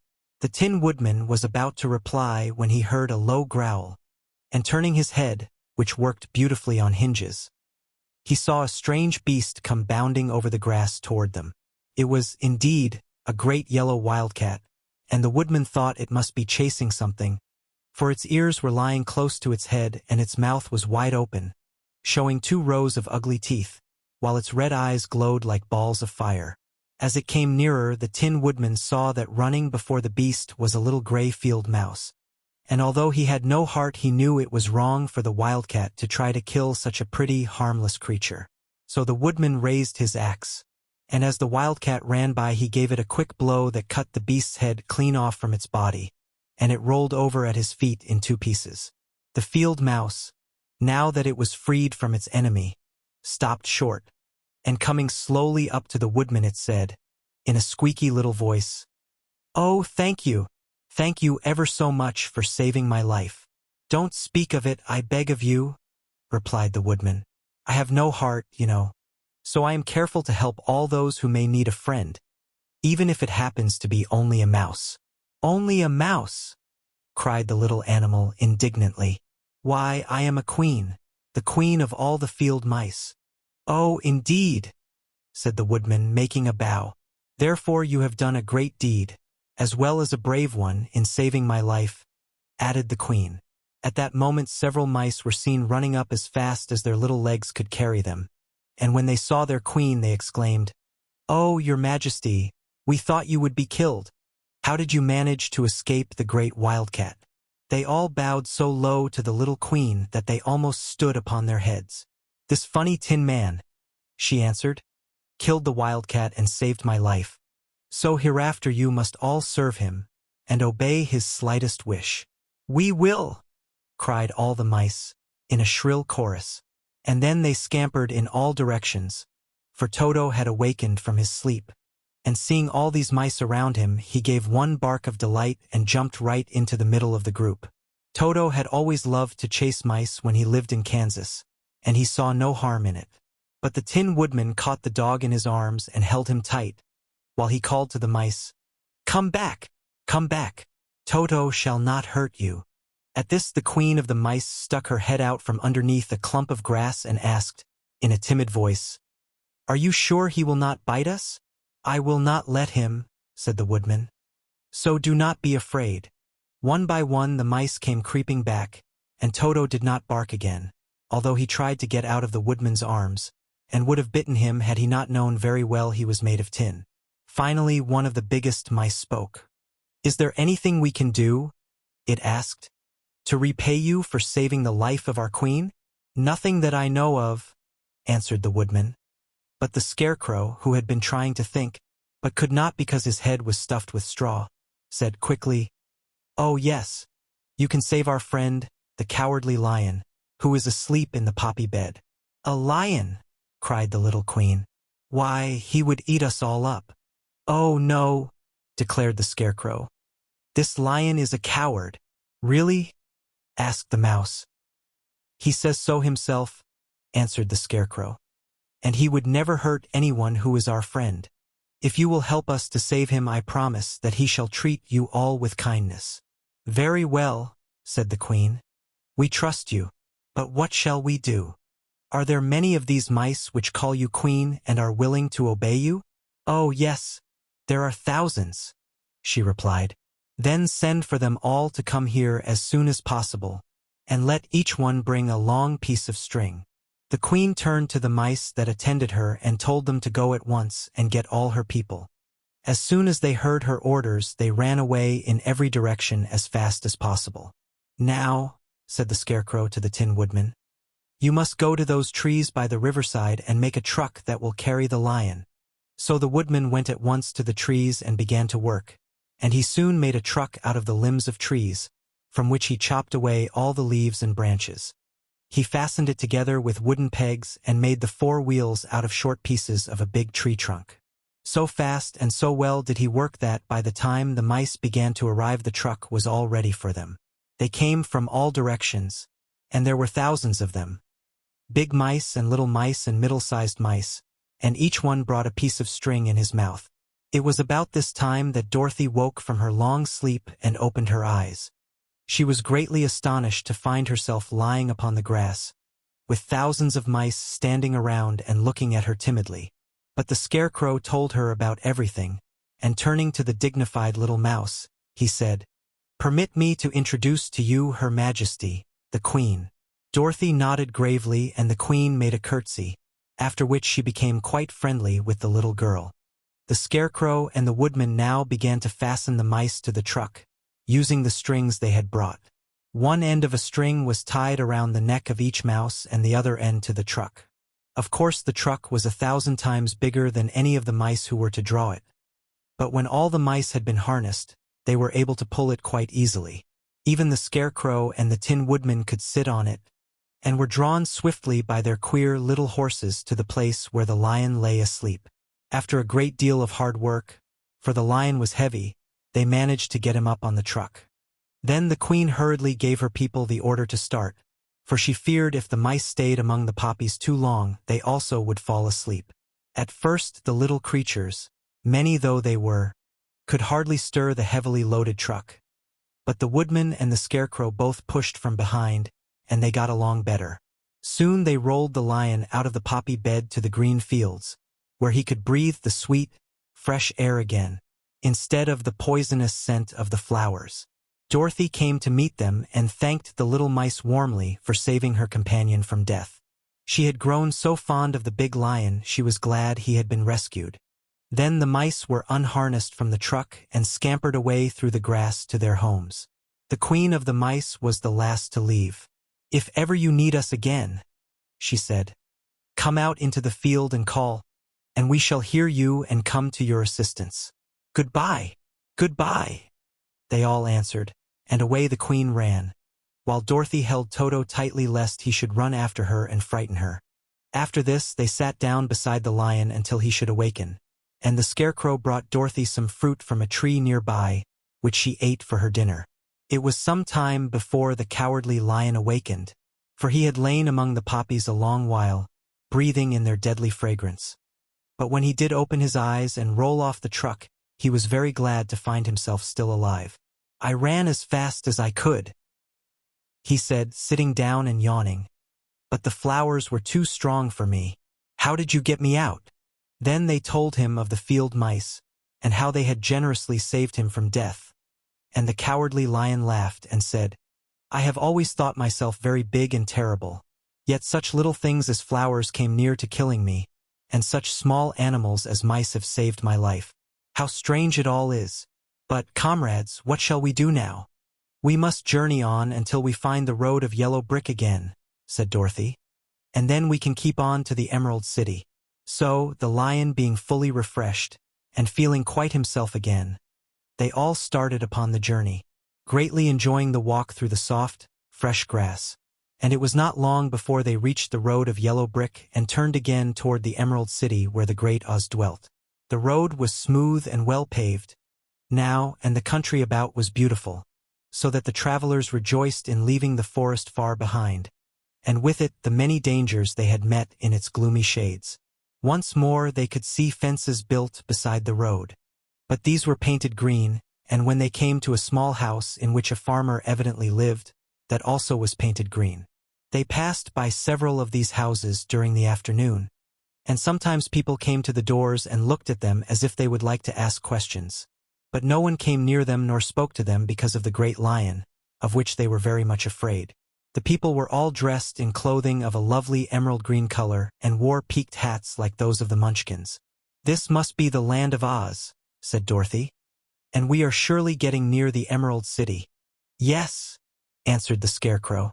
"Everything is green here, while in the country of the Munchkins blue was the favorite color. But the people do not seem to be as friendly as the Munchkins, and I'm afraid we shall be unable to find a place to pass the night." "I should like something to eat besides fruit," said the girl, "and I'm sure Toto is nearly starved. Let us stop at the next house and talk to the people."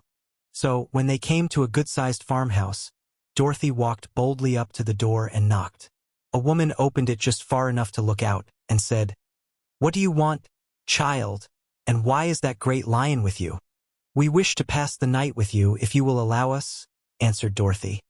"And the lion is my friend and comrade, and would not hurt you for the world." "Is he tame?" asked the woman, opening the door a little wider. "Oh, yes," said the girl, "and he is a great coward, too. He will be more afraid of you than you are of him."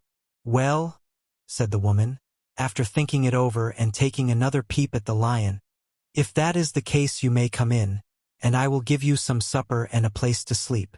So they all entered the house, where there were, besides the woman, 2 children and a man. The man had hurt his leg, and was lying on the couch in a corner. They seemed greatly surprised to see so strange a company, and while the woman was busy laying the table, the man asked, "Where are you all going?" "To the Emerald City," said Dorothy. To see the Great Oz." "Oh, indeed!" exclaimed the man. "Are you sure that Oz will see you?" "Why not?" she replied.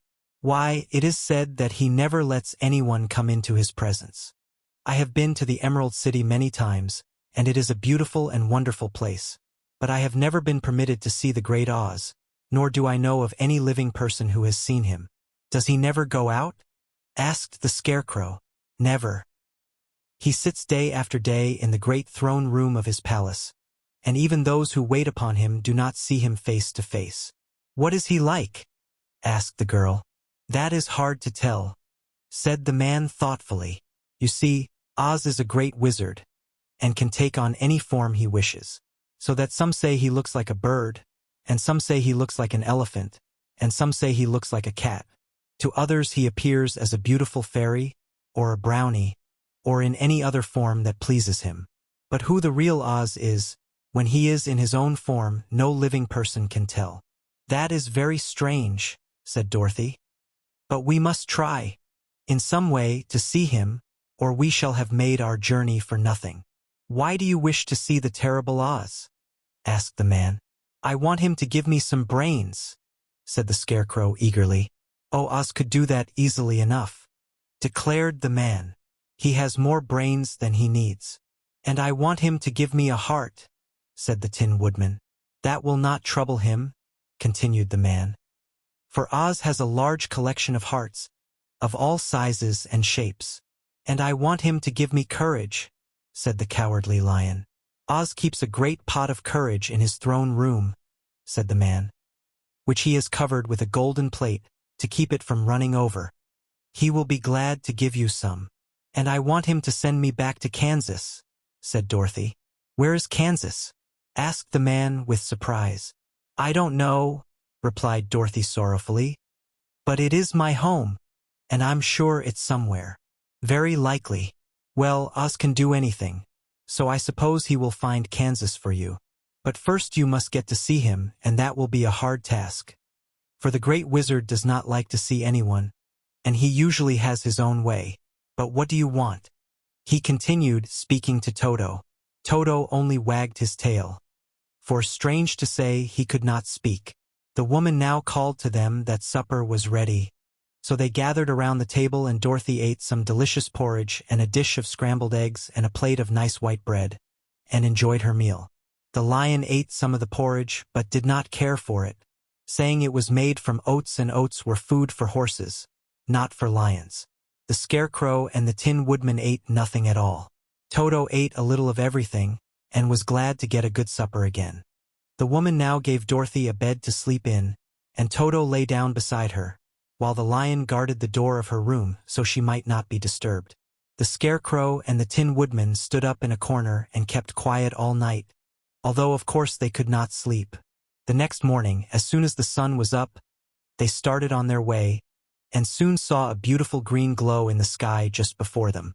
"That must be the Emerald City," said Dorothy. As they walked on, the green glow became brighter and brighter, and it seemed that at last they were nearing the end of their travels. Yet it was afternoon before they came to the great wall that surrounded the city. It was high and thick and of a bright green color. In front of them, and at the end of the road of yellow brick, was a big gate, all studded with emeralds that glittered so in the sun that even the painted eyes of the Scarecrow were dazzled by their brilliancy. There was a bell beside the gate, and Dorothy pushed the button and heard a silvery tinkle sound within. Then the big gate swung slowly open, and they all passed through and found themselves in a high arched room, the walls of which glistened with countless emeralds. Before them stood a little man about the same size as the Munchkins. He was clothed all in green, from his head to his feet, and even his skin was of a greenish tint. At his side was a large green box. When he saw Dorothy and her companions, the man asked, "What do you wish in the Emerald City?" "We came here to see the Great Oz," said Dorothy. The man was so surprised at this answer that he sat down to think it over. "It has been many years since anyone asked me to see Oz," he said, shaking his head in perplexity. "He is powerful and terrible, and if you come on an idle or foolish errand to bother the wise reflections of the Great Wizard, he might be angry and destroy you all in an instant. But it is not a foolish errand, nor an idle one, replied the Scarecrow. It is important, and we have been told that Oz is a good wizard. So he is, said the Green Man, and he rules the Emerald City wisely and well. But to those who are not honest, or who approach him from curiosity, he is most terrible, and few have ever dared ask to see his face. I am the guardian of the gates, and since you demand to see the great Oz, I must take you to his palace. But first you must put on the spectacles. Why? Asked Dorothy. Because if you did not wear spectacles, the brightness and glory of the Emerald City would blind you. Even those who live in the city must wear spectacles night and day. They are all locked on, for Oz so ordered it when the city was first built, and I have the only key that will unlock them. He opened the big box, and Dorothy saw that it was filled with spectacles of every size and shape. All of them had green glasses in them. The guardian of the gates found a pair that would just fit Dorothy and put them over her eyes.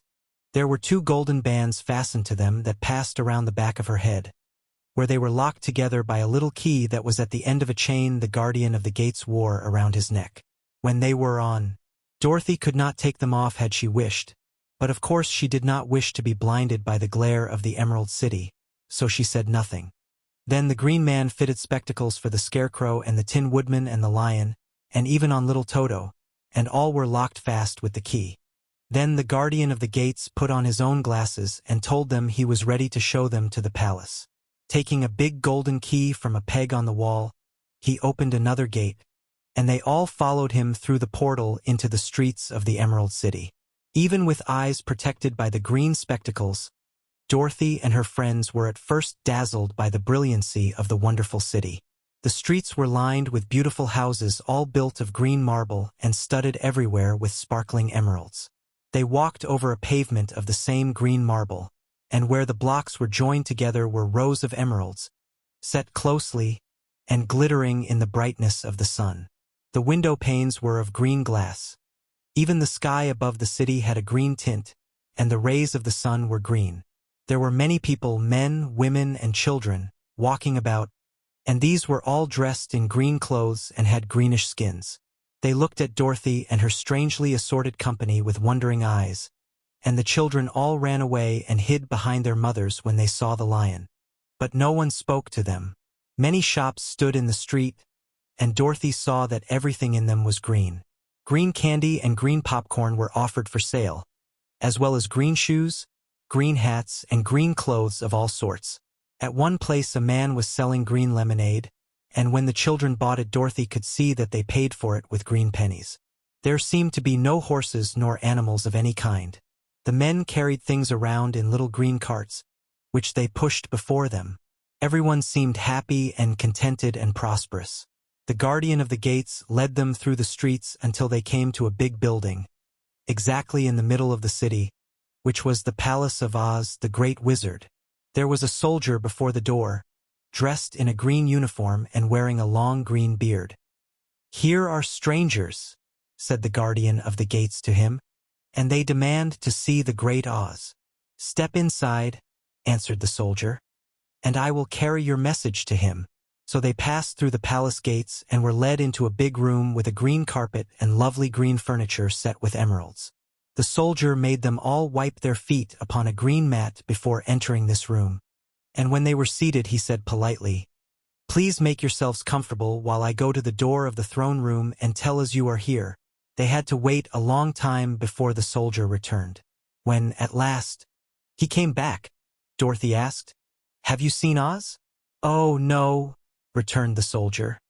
"I have never seen him, but I spoke to him as he sat behind his screen and gave him your message.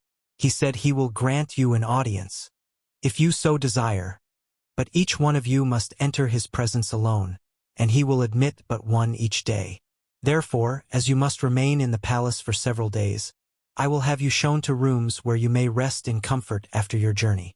"Thank you," replied the girl. "That is very kind of Oz." The soldier now blew upon a green whistle, and at once a young girl, dressed in a pretty green silk gown, entered the room. She had lovely green hair and green eyes, and she bowed low before Dorothy as she said, Follow me and I will show you your room."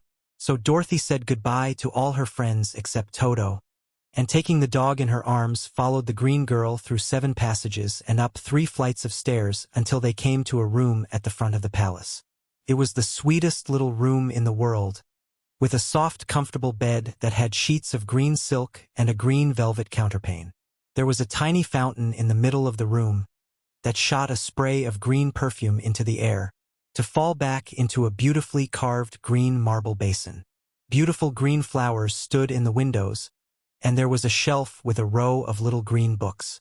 When Dorothy had time to open these books, she found them full of queer green pictures that made her laugh.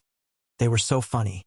In a wardrobe were many green dresses, made of silk and satin and velvet, and all of them fitted Dorothy exactly.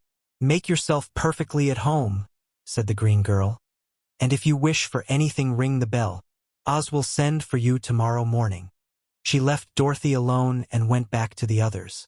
These she also led to rooms, and each one of them found himself lodged in a very pleasant part of the palace. Of course, this politeness was wasted on the Scarecrow, for when he found himself alone in his room, he stood stupidly in one spot, just within the doorway, to wait till morning. It would not rest him to lie down, and he could not close his eyes. So he remained all night staring at a little spider which was weaving its web in a corner of the room, just as if it were not one of the most wonderful rooms in the world.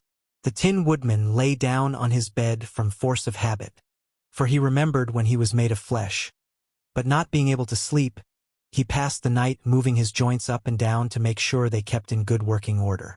The Lion would have preferred a bed of dried leaves in the forest, and did not like being shut up in a room, but he had too much sense to let this worry him, so he sprang upon the bed and rolled himself up like a cat and purred himself asleep in a minute.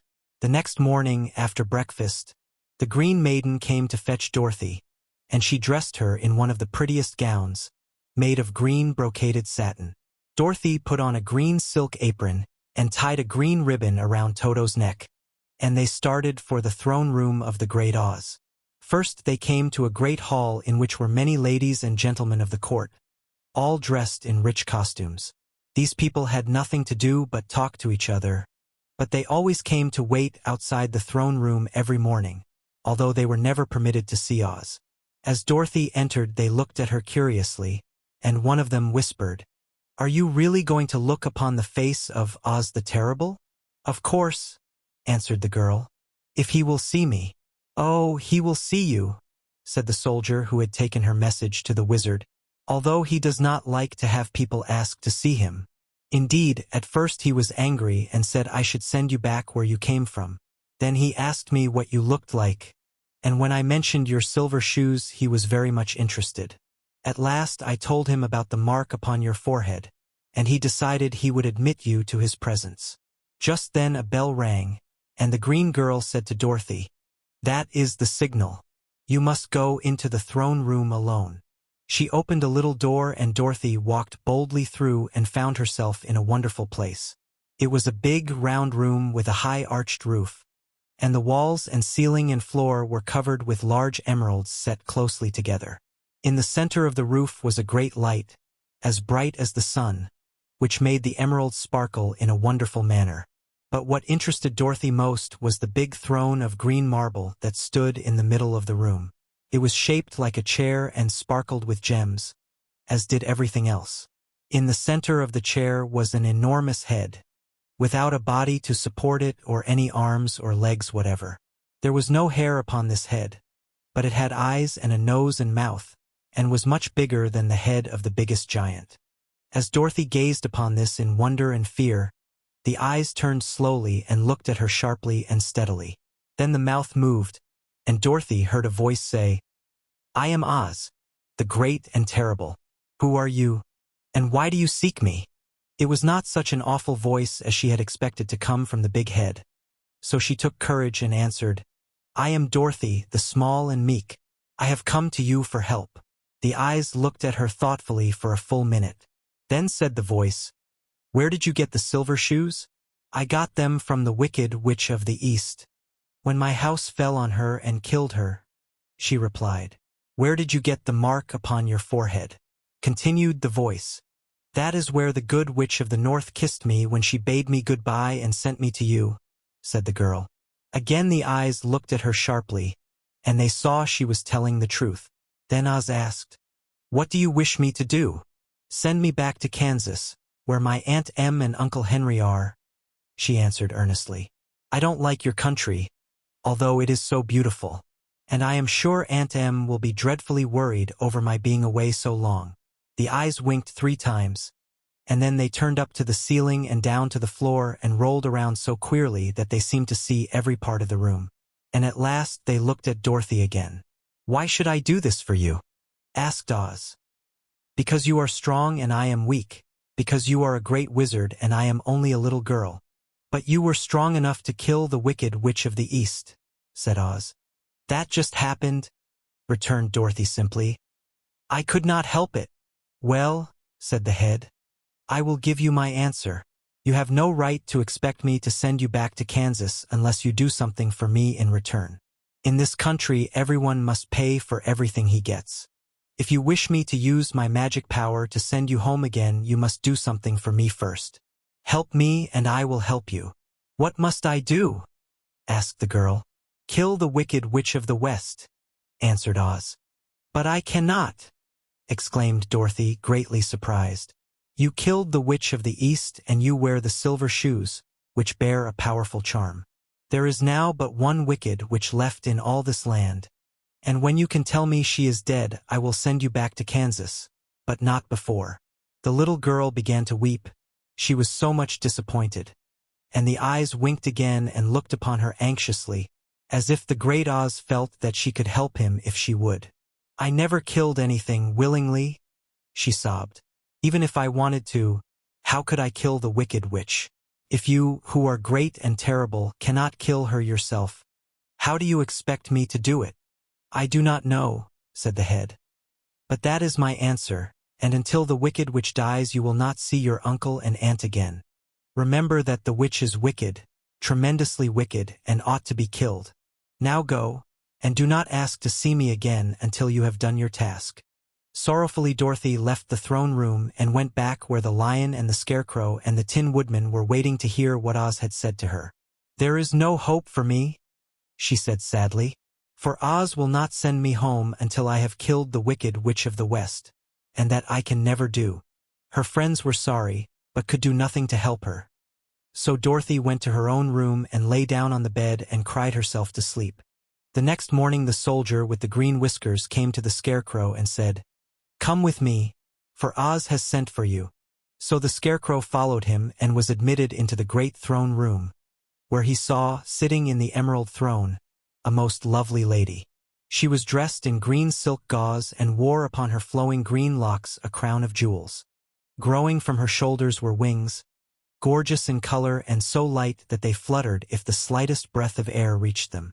When the Scarecrow had bowed, as prettily as his straw stuffing would let him, before this beautiful creature, she looked upon him sweetly and said, "I am Oz, the great and terrible. Who are you, and why do you seek me?" Now the Scarecrow, who had expected to see the great head Dorothy had told him of, was much astonished. But he answered her bravely, "I am only a scarecrow, stuffed with straw. Therefore I have no brains. And I come to you praying that you will put brains in my head instead of straw, so that I may become as much a man as any other in your dominions." "Why should I do this for you?" asked the lady. "Because you are wise and powerful, and no one else can help me," answered the Scarecrow. "I never grant favors without some return," said Oz. "But this much I will promise. If you will kill for me the wicked witch of the West, I will bestow upon you a great many brains, and such good brains that you will be the wisest man in all the land of Oz." "I thought you asked Dorothy to kill the witch," said the Scarecrow in surprise. "So I did. I don't care who kills her. But until she is dead, I will not grant your wish. Now go, and do not seek me again until you have earned the brains you so greatly desire." The Scarecrow went sorrowfully back to his friends and told them what Oz had said, and Dorothy was surprised to find that the great wizard was not a head, as she had seen him, but a lovely lady. "All the same," said the Scarecrow, "she needs a heart as much as the Tin Woodman. On the next morning the soldier with the green whiskers came to the Tin Woodman and said, "Oz has sent for you. Follow me." So the Tin Woodman followed him and came to the great throne room. He did not know whether he would find Oz a lovely lady or a head, but he hoped it would be the lovely lady. "For," he said to himself, "if it is the head, I am sure I shall not be given a heart, since a head has no heart of its own and therefore cannot feel for me. But if it is the lovely lady, I shall beg hard for a heart, for all ladies are themselves said to be kindly-hearted." But when the woodman entered the great throne room, he saw neither the head nor the lady, for Oz had taken the shape of a most terrible beast. It was nearly as big as an elephant, and the green throne seemed hardly strong enough to hold its weight. The beast had a head like that of a rhinoceros, only there were 5 eyes in its face. There were 5 long arms growing out of its body, and it also had 5 long slim legs. Thick, woolly hair covered every part of it, and a more dreadful-looking monster could not be imagined. It was fortunate the Tin Woodman had no heart at that moment, for it would have beat loud and fast from terror. But being only tin, the woodman was not at all afraid, although he was much disappointed. "I am Oz, the great and terrible," spoke the beast, in a voice that was one great roar. "Who are you, and why do you seek me? I am a woodman, and made of tin, therefore I have no heart, and cannot love. I pray you to give me a heart that I may be as other men are." "Why should I do this?" demanded the beast. "Because I ask it, and you alone can grant my request," answered the woodman. Oz gave a low growl at this, but said gruffly, "If you indeed desire a heart, you must earn it." "How?" asked the woodman. "Help Dorothy to kill the wicked witch of the West," replied the beast. "When the witch is dead, come to me, and I will then give you the biggest and kindest and most loving heart in all the land of Oz." So the Tin Woodman was forced to return sorrowfully to his friends and tell them of the terrible beast he had seen. They all wondered greatly at the many forms the great wizard could take upon himself, and the lion said, "If he is a beast when I go to see him, I shall roar my loudest, and so frighten him that he will grant all I ask. And if he is the lovely lady, I shall pretend to spring upon her, and so compel her to do my bidding. And if he is the great head, he will be at my mercy, for I will roll this head all about the room until he promises to give us what we desire. So be of good cheer, my friends, for all will yet be well." The next morning the soldier with the green whiskers led the lion to the great throne room and bade him enter the presence of Oz. The lion at once passed through the door, and glancing around saw, to his surprise, that before the throne was a ball of fire, so fierce and glowing he could scarcely bear to gaze upon it.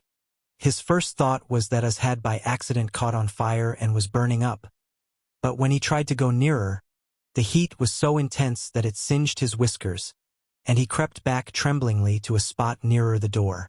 Then a low, quiet voice came from the ball of fire, and these were the words it spoke. "I am Oz, the great and terrible. Who are you, and why do you seek me?"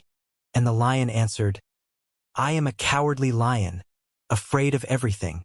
I came to you to beg that you give me courage, so that in reality I may become the king of beasts, as men call me." "Why should I give you courage?" demanded Oz. "Because of all wizards you are the greatest, and alone have power to grant my request," answered the lion.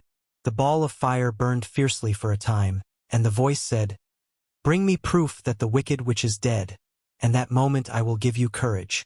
But as long as the witch lives, you must remain a coward."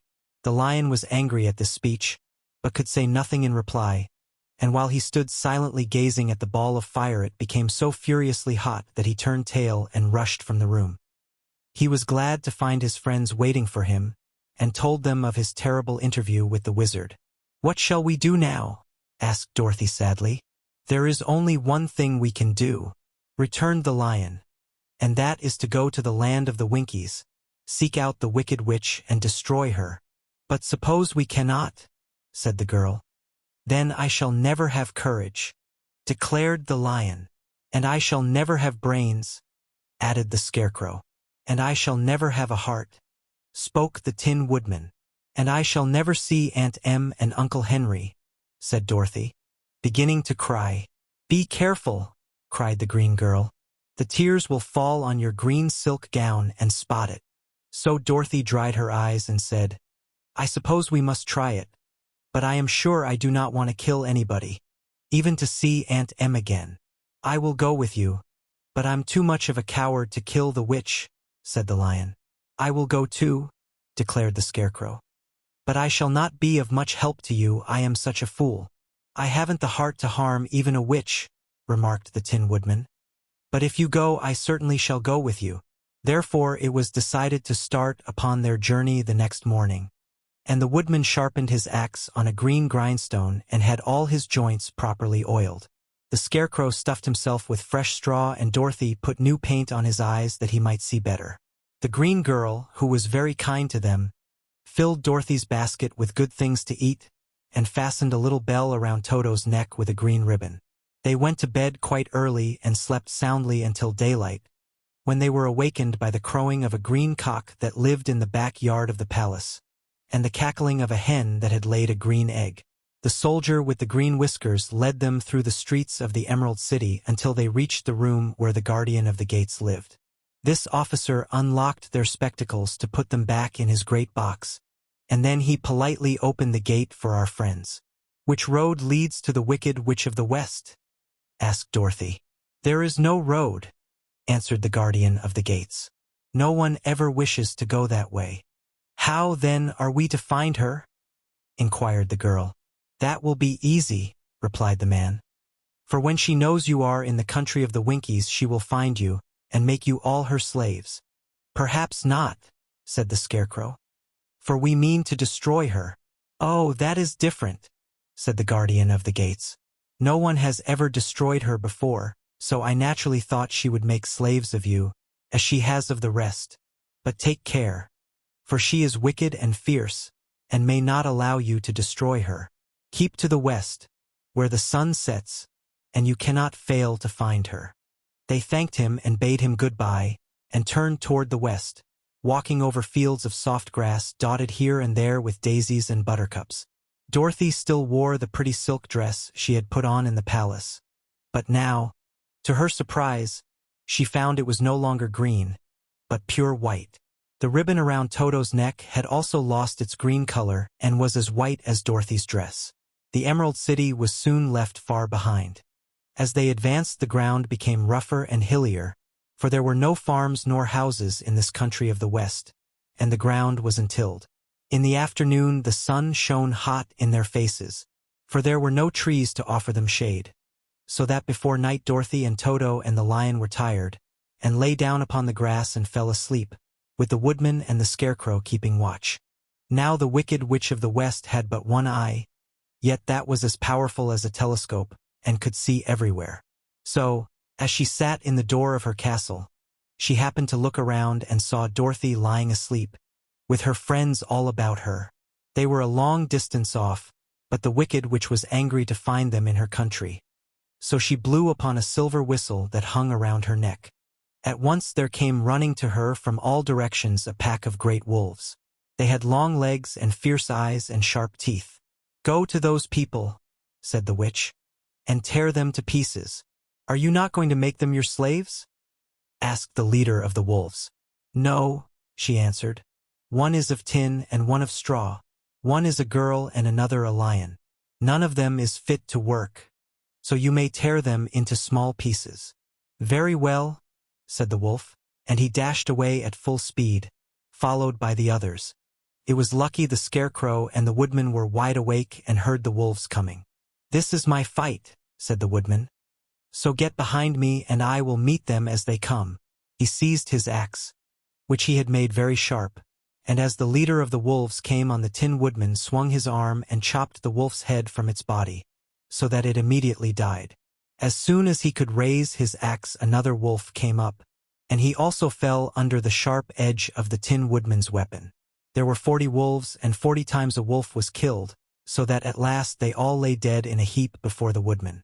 Then he put down his axe and sat beside the Scarecrow, who said, "It was a good fight, friend." They waited until Dorothy awoke the next morning. The little girl was quite frightened when she saw the great pile of shaggy wolves, but the Tin Woodman told her all.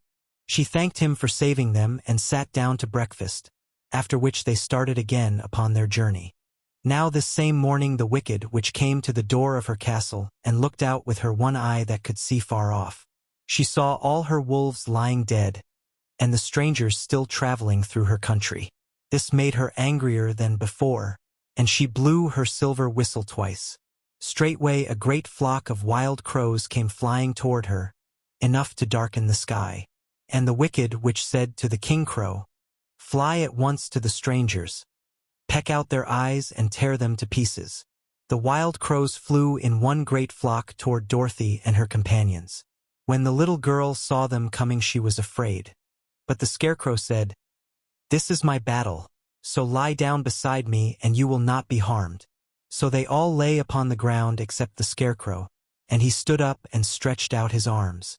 And when the crows saw him they were frightened, as these birds always are by scarecrows, and did not dare to come any nearer. But the King Crow said, "It is only a stuffed man. I will peck his eyes out." The King Crow flew at the Scarecrow, who caught it by the head and twisted its neck until it died. And then another crow flew at him, and the Scarecrow twisted its neck also. There were 40 crows, and 40 times the Scarecrow twisted a neck, until at last all were lying dead beside him. Then he called to his companions to rise, and again they went upon their journey. When the Wicked Witch looked out again and saw all her crows lying in a heap, she got into a terrible rage, and blew 3 times upon her silver whistle. Forthwith there was heard a great buzzing in the air, and a swarm of black bees came flying toward her. "Go to the strangers and sting them to death," commanded the witch, and the bees turned and flew rapidly until they came to where Dorothy and her friends were walking. But the woodman had seen them coming, and the Scarecrow had decided what to do. "Take out my straw and scatter it over the little girl and the dog and the lion," he said to the woodman, "and the bees cannot sting them." This the woodman did, and as Dorothy lay close beside the lion and held Toto in her arms, the straw covered them entirely.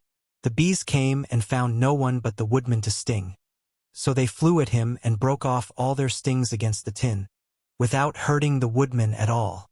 And as bees cannot live when their stings are broken, that was the end of the black bees, and they lay scattered thick about the woodman, like little heaps of fine coal. Then Dorothy and the lion got up, and the girl helped the Tin Woodman put the straw back into the Scarecrow again, until he was as good as ever. So they started upon their journey once more. The Wicked Witch was so angry when she saw her black bees in little heaps like fine coal that she stamped her foot and tore her hair and gnashed her teeth. And then she called a dozen of her slaves, who were the Winkies, and gave them sharp spears, telling them to go to the strangers and destroy them. The Winkies were not a brave people, but they had to do as they were told. So they marched away until they came near to Dorothy.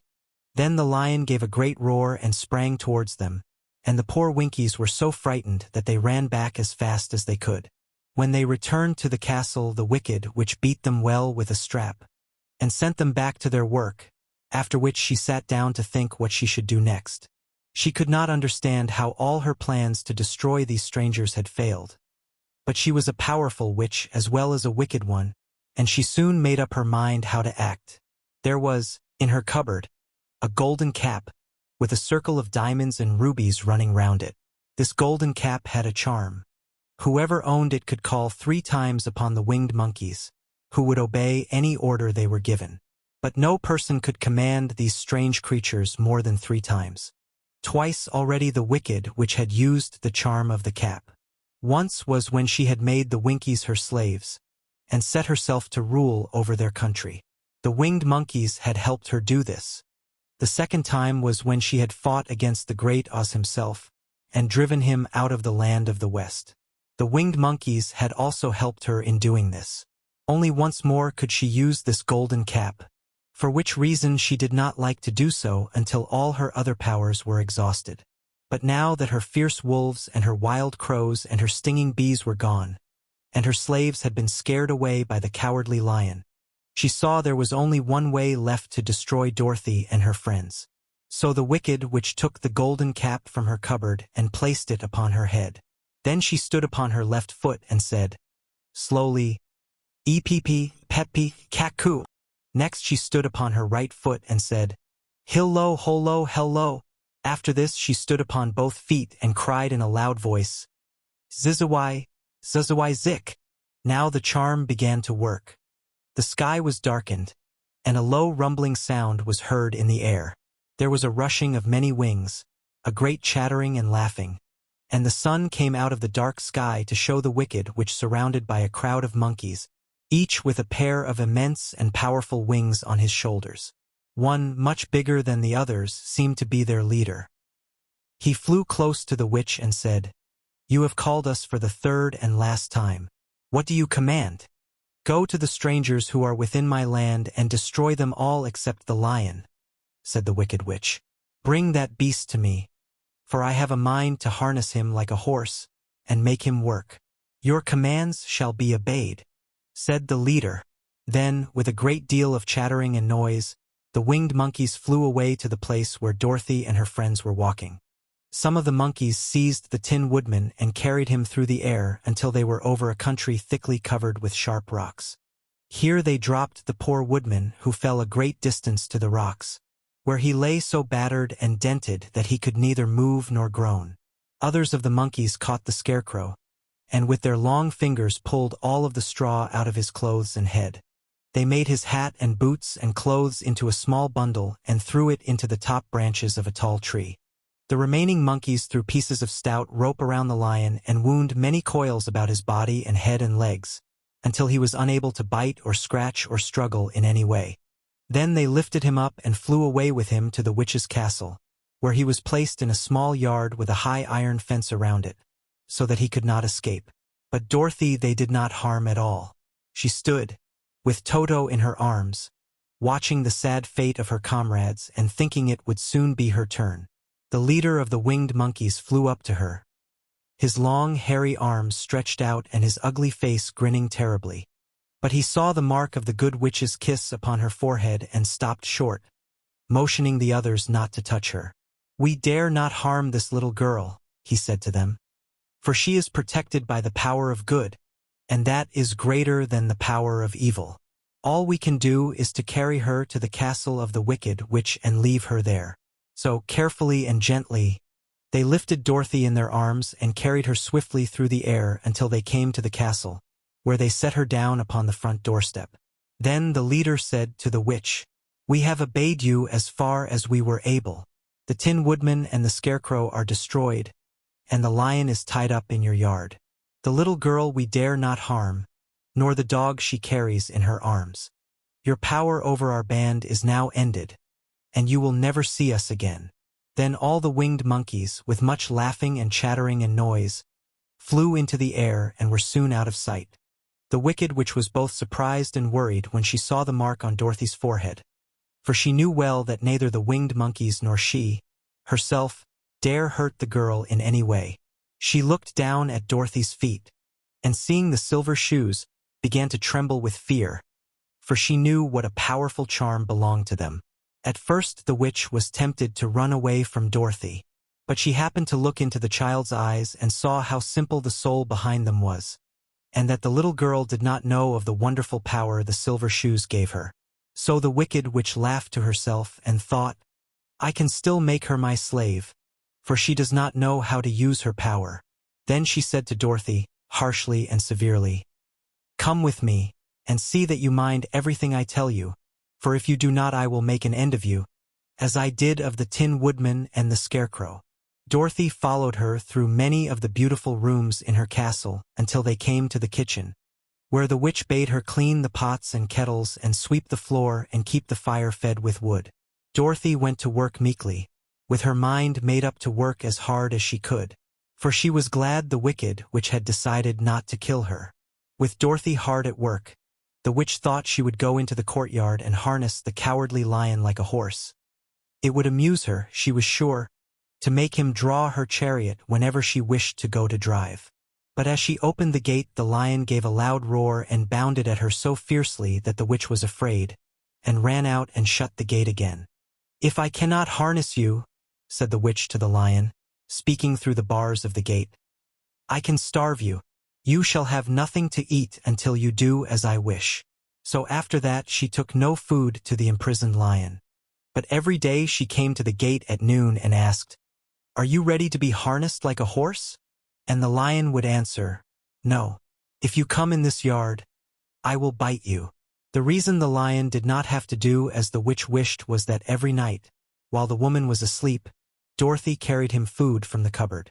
After he had eaten, he would lie down on his bed of straw, and Dorothy would lie beside him and put her head on his soft, shaggy mane, while they talked of their troubles and tried to plan some way to escape.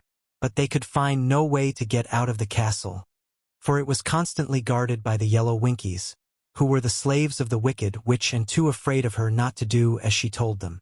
The girl had to work hard during the day, and often the witch threatened to beat her with the same old umbrella she always carried in her hand. But, in truth, she did not dare to strike Dorothy, because of the mark upon her forehead. The child did not know this, and was full of fear for herself and Toto. Once the witch struck Toto a blow with her umbrella, and the brave little dog flew at her and bit her leg in return. The witch did not bleed where she was bitten, for she was so wicked that the blood in her had dried up many years before. Dorothy's life became very sad as she grew to understand that it would be harder than ever to get back to Kansas and Aunt Em again. Sometimes she would cry bitterly for hours, with Toto sitting at her feet and looking into her face, whining dismally to show how sorry he was for his little mistress.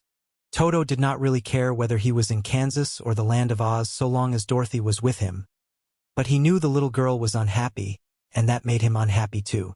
Now the wicked witch had a great longing to have for her own the silver shoes which the girl always wore. Her bees and her crows and her wolves were lying in heaps and drying up, and she had used up all the power of the golden cap. But if she could only get hold of the silver shoes, they would give her more power than all the other things she had lost. She watched Dorothy carefully to see if she ever took off her shoes, thinking she might steal them. But the child was so proud of her pretty shoes that she never took them off except at night and when she took her bath. The witch was too much afraid of the dark to dare go in Dorothy's room at night to take the shoes, and her dread of water was greater than her fear of the dark, so she never came near when Dorothy was bathing. Indeed, the old witch never touched water, nor ever let water touch her in any way. But the wicked creature was very cunning, and she finally thought of a trick that would give her what she wanted. She placed a bar of iron in the middle of the kitchen floor, and then by her magic arts made the iron invisible to human eyes, so that when Dorothy walked across the floor she stumbled over the bar, not being able to see it, and fell at full length. She was not much hurt, but in her fall one of the silver shoes came off, and before she could reach it, the witch had snatched it away and put it on her own skinny foot. The wicked woman was greatly pleased with the success of her trick, for as long as she had one of the shoes she owned half the power of their charm, and Dorothy could not use it against her, even had she known how to do so. The little girl, seeing she had lost one of her pretty shoes, grew angry and said to the witch, "Give me back my shoe." "I will not," retorted the witch, "for it is now my shoe and not yours." "You are a wicked creature," cried Dorothy. "You have no right to take my shoe from me." "I shall keep it just the same," said the witch, laughing at her. "And someday I shall get the other one from you too." This made Dorothy so very angry that she picked up the bucket of water that stood near and dashed it over the witch, wetting her from head to foot. Instantly the wicked woman gave a loud cry of fear, and then, as Dorothy looked at her in wonder, the witch began to shrink and fall away. "See what you have done," she screamed. "In a minute I shall melt away." "I'm very sorry indeed," said Dorothy, who was truly frightened to see the witch actually melting away like brown sugar before her very eyes. "Didn't you know water would be the end of me?" asked the witch in a wailing, despairing voice. "Of course not," answered Dorothy. "How should I?" "Well, in a few minutes I shall be all melted, and you will have the castle to yourself. I have been wicked in my day, but I never thought a little girl like you would ever be able to melt me and end my wicked deeds. Look out, here I go."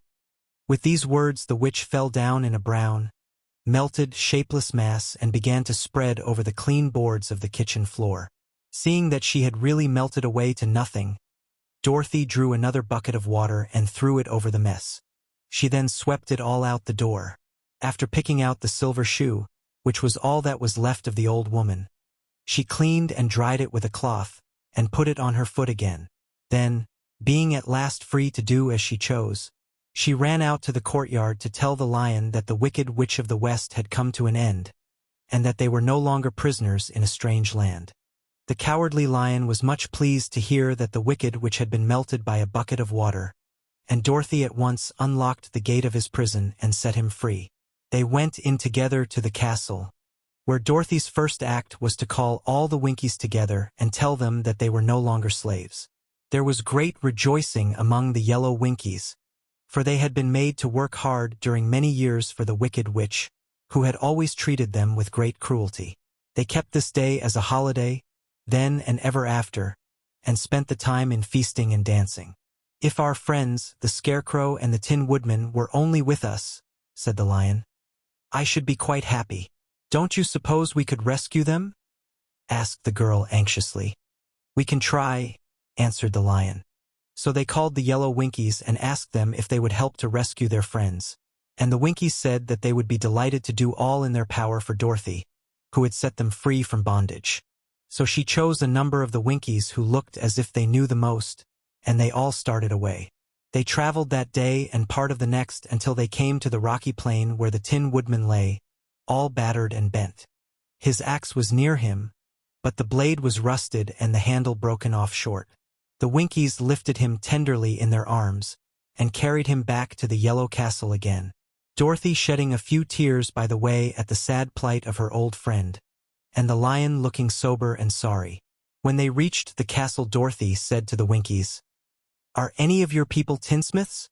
"Oh yes, some of us are very good tinsmiths," they told her. "Then bring them to me," she said. And when the tinsmiths came, bringing with them all their tools and baskets, she inquired, "Can you straighten out those dents in the Tin Woodman, and bend him back into shape again, and solder him together where he is broken?" The tinsmiths looked the woodman over carefully, and then answered that they thought they could mend him so he would be as good as ever. So they set to work in one of the big yellow rooms of the castle and worked for 3 days and 4 nights, hammering and twisting and bending and soldering and polishing and pounding at the legs and body and head of the Tin Woodman, until at last he was straightened out into his old form, and his joints worked as well as ever. To be sure, there were several patches on him, but the tinsmiths did a good job, and as the woodman was not a vain man, he did not mind the patches at all. When, at last, he walked into Dorothy's room and thanked her for rescuing him, he was so pleased that he wept tears of joy, and Dorothy had to wipe every tear carefully from his face with her apron, so his joints would not be rusted. At the same time, her own tears fell thick and fast at the joy of meeting her old friend again, and these tears did not need to be wiped away. As for the lion, he wiped his eyes so often with the tip of his tail that it became quite wet, and he was obliged to go out into the courtyard and hold it in the sun till it dried. "If we only had the Scarecrow with us again," said the Tin Woodman, when Dorothy had finished telling him everything that had happened, "I should be quite happy." "We must try to find him," said the girl. So she called the Winkies to help her, and they walked all that day and part of the next until they came to the tall tree in the branches of which the winged monkeys had tossed the Scarecrow's clothes. It was a very tall tree, and the trunk was so smooth that no one could climb it. But the woodman said at once, "I'll chop it down, and then we can get the Scarecrow's clothes." Now, while the tinsmiths had been at work mending the woodman himself, another of the Winkies, who was a goldsmith, had made an axe handle of solid gold and fitted it to the woodman's axe, instead of the old broken handle. Others polished the blade until all the rust was removed and it glistened like burnished silver. As soon as he had spoken, the Tin Woodman began to chop, and in a short time the tree fell over with a crash, whereupon the Scarecrow's clothes fell out of the branches and rolled off on the ground. Dorothy picked them up and had the Winkies carry them back to the castle, where they were stuffed with nice, clean straw, and behold, here was the Scarecrow, as good as ever, thanking them over and over again for saving him. Now that they were reunited, Dorothy and her friends spent a few happy days at the Yellow Castle, where they found everything they needed to make them comfortable.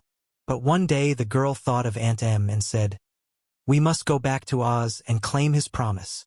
"Yes," said the woodman. "At last I shall get my heart. And I shall get my brains," added the Scarecrow joyfully. "And I shall get my courage," said the lion thoughtfully. "And I shall get back to Kansas," cried Dorothy, clapping her hands. "Oh, let us start for the Emerald City tomorrow." This they decided to do. The next day they called the Winkies together and bade them goodbye. The Winkies were sorry to have them go, and they had grown so fond of the Tin Woodman that they begged him to stay and rule over them and the Yellow Land of the West. Finding they were determined to go, the Winkies gave Toto and the lion each a golden collar. And to Dorothy they presented a beautiful bracelet studded with diamonds. And to the Scarecrow they gave a gold-headed walking stick to keep him from stumbling. And to the Tin Woodman they offered a silver oil can, inlaid with gold and set with precious jewels. Every one of the travelers made the Winkies a pretty speech in return, and all shook hands with them until their arms ached.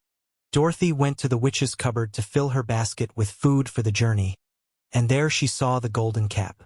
She tried it on her own head and found that it fitted her exactly. She did not know anything about the charm of the golden cap, but she saw that it was pretty, so she made up her mind to wear it and carry her sunbonnet in the basket. Then, being prepared for the journey, they all started for the Emerald City, and the Winkies gave them 3 cheers and many good wishes to carry with them. You will remember there was no road, not even a pathway, between the castle of the Wicked Witch and the Emerald City. When the 4 travelers went in search of the witch, she had seen them coming, and so sent the winged monkeys to bring them to her. It was much harder to find their way back through the big fields of buttercups and yellow daisies than it was being carried. They knew, of course, they must go straight east, toward the rising sun, and they started off in the right way. But at noon, when the sun was over their heads, they did not know which was east and which was west, and that was the reason they were lost in the great fields. They kept on walking, however, and at night the moon came out and shone brightly. So they lay down among the sweet-smelling yellow flowers and slept soundly until morning, all but the Scarecrow and the Tin Woodman. The next morning the sun was behind a cloud, but they started on, as if they were quite sure which way they were going. "If we walk far enough," said Dorothy, "I am sure we shall sometime come to some place."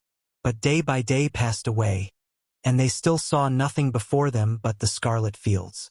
The Scarecrow began to grumble a bit. "We have surely lost our way," he said, "and unless we find it again in time to reach the Emerald City, I shall never get my brains." "Nor I my heart," declared the Tin Woodman. "It seems to me I can scarcely wait till I get to Oz, and you must admit this is a very long journey."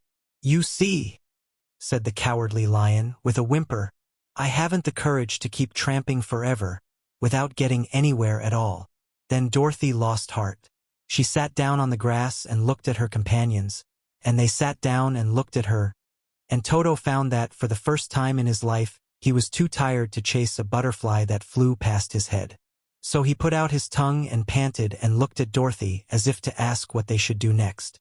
"Suppose we call the field mice," she suggested. "They could probably tell us the way to the Emerald City."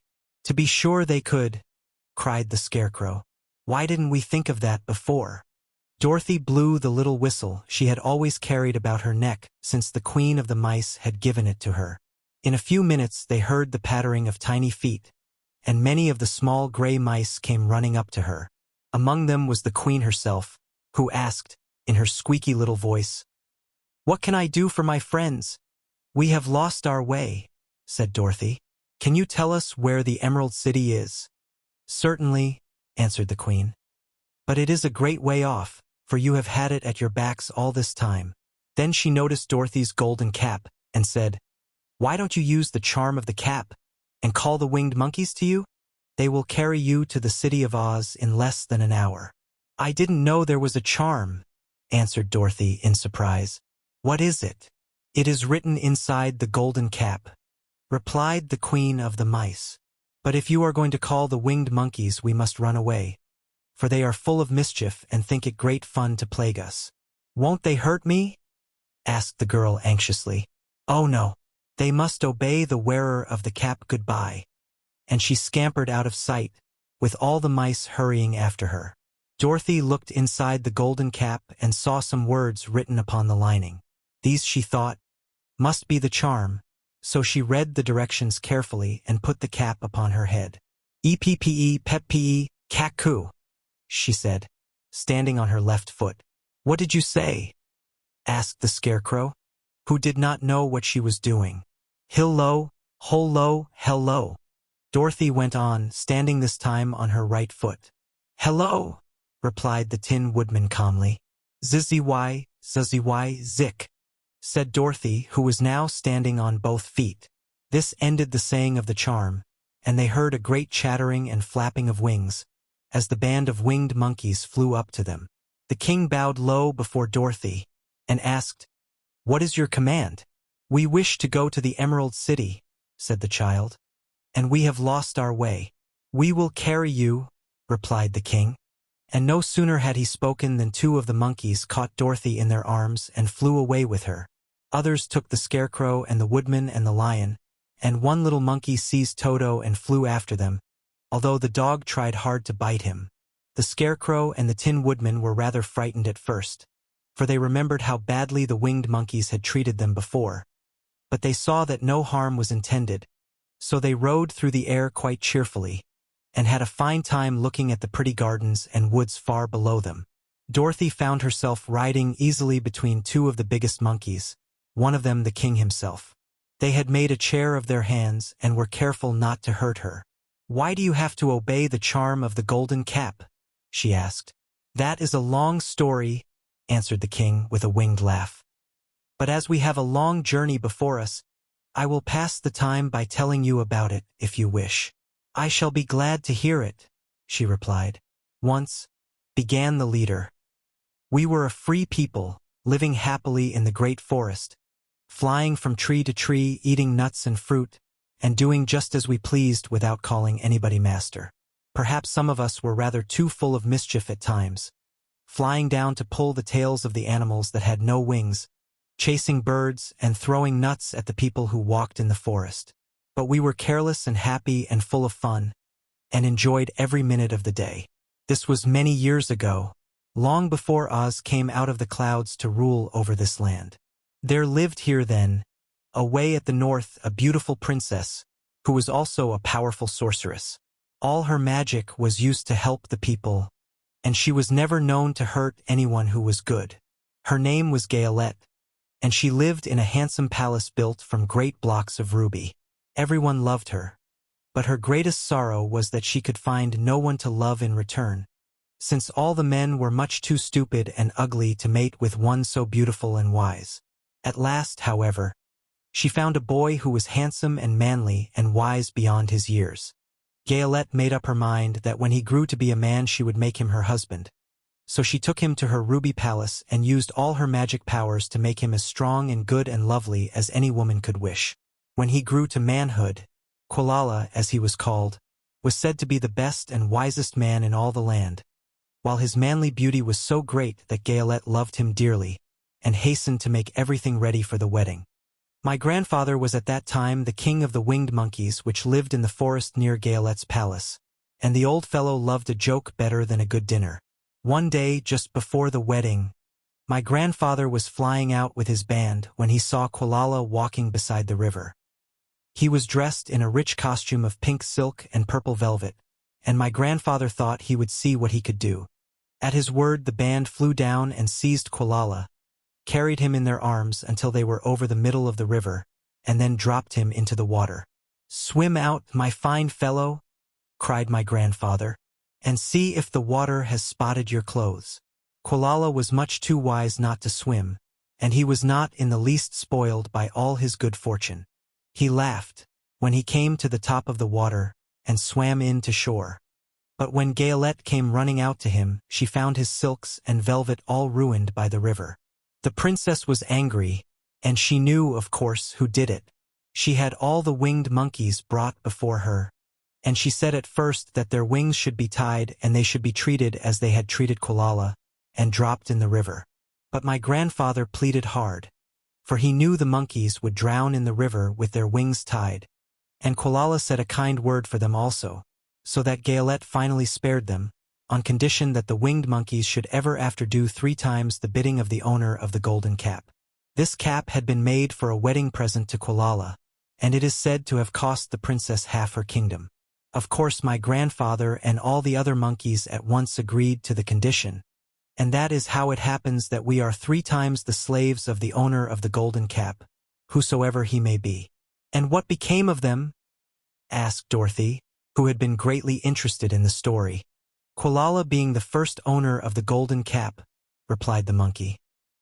He was the first to lay his wishes upon us, as his bride could not bear the sight of us. He called us all to him in the forest after he had married her and ordered us always to keep where she could never again set eyes on a winged monkey, which we were glad to do, for we were all afraid of her. This was all we ever had to do until the golden cap fell into the hands of the wicked witch of the west, who made us enslave the Winkies, and afterward drive us himself out of the land of the west. Now the golden cap is yours, and 3 times you have the right to lay your wishes upon us.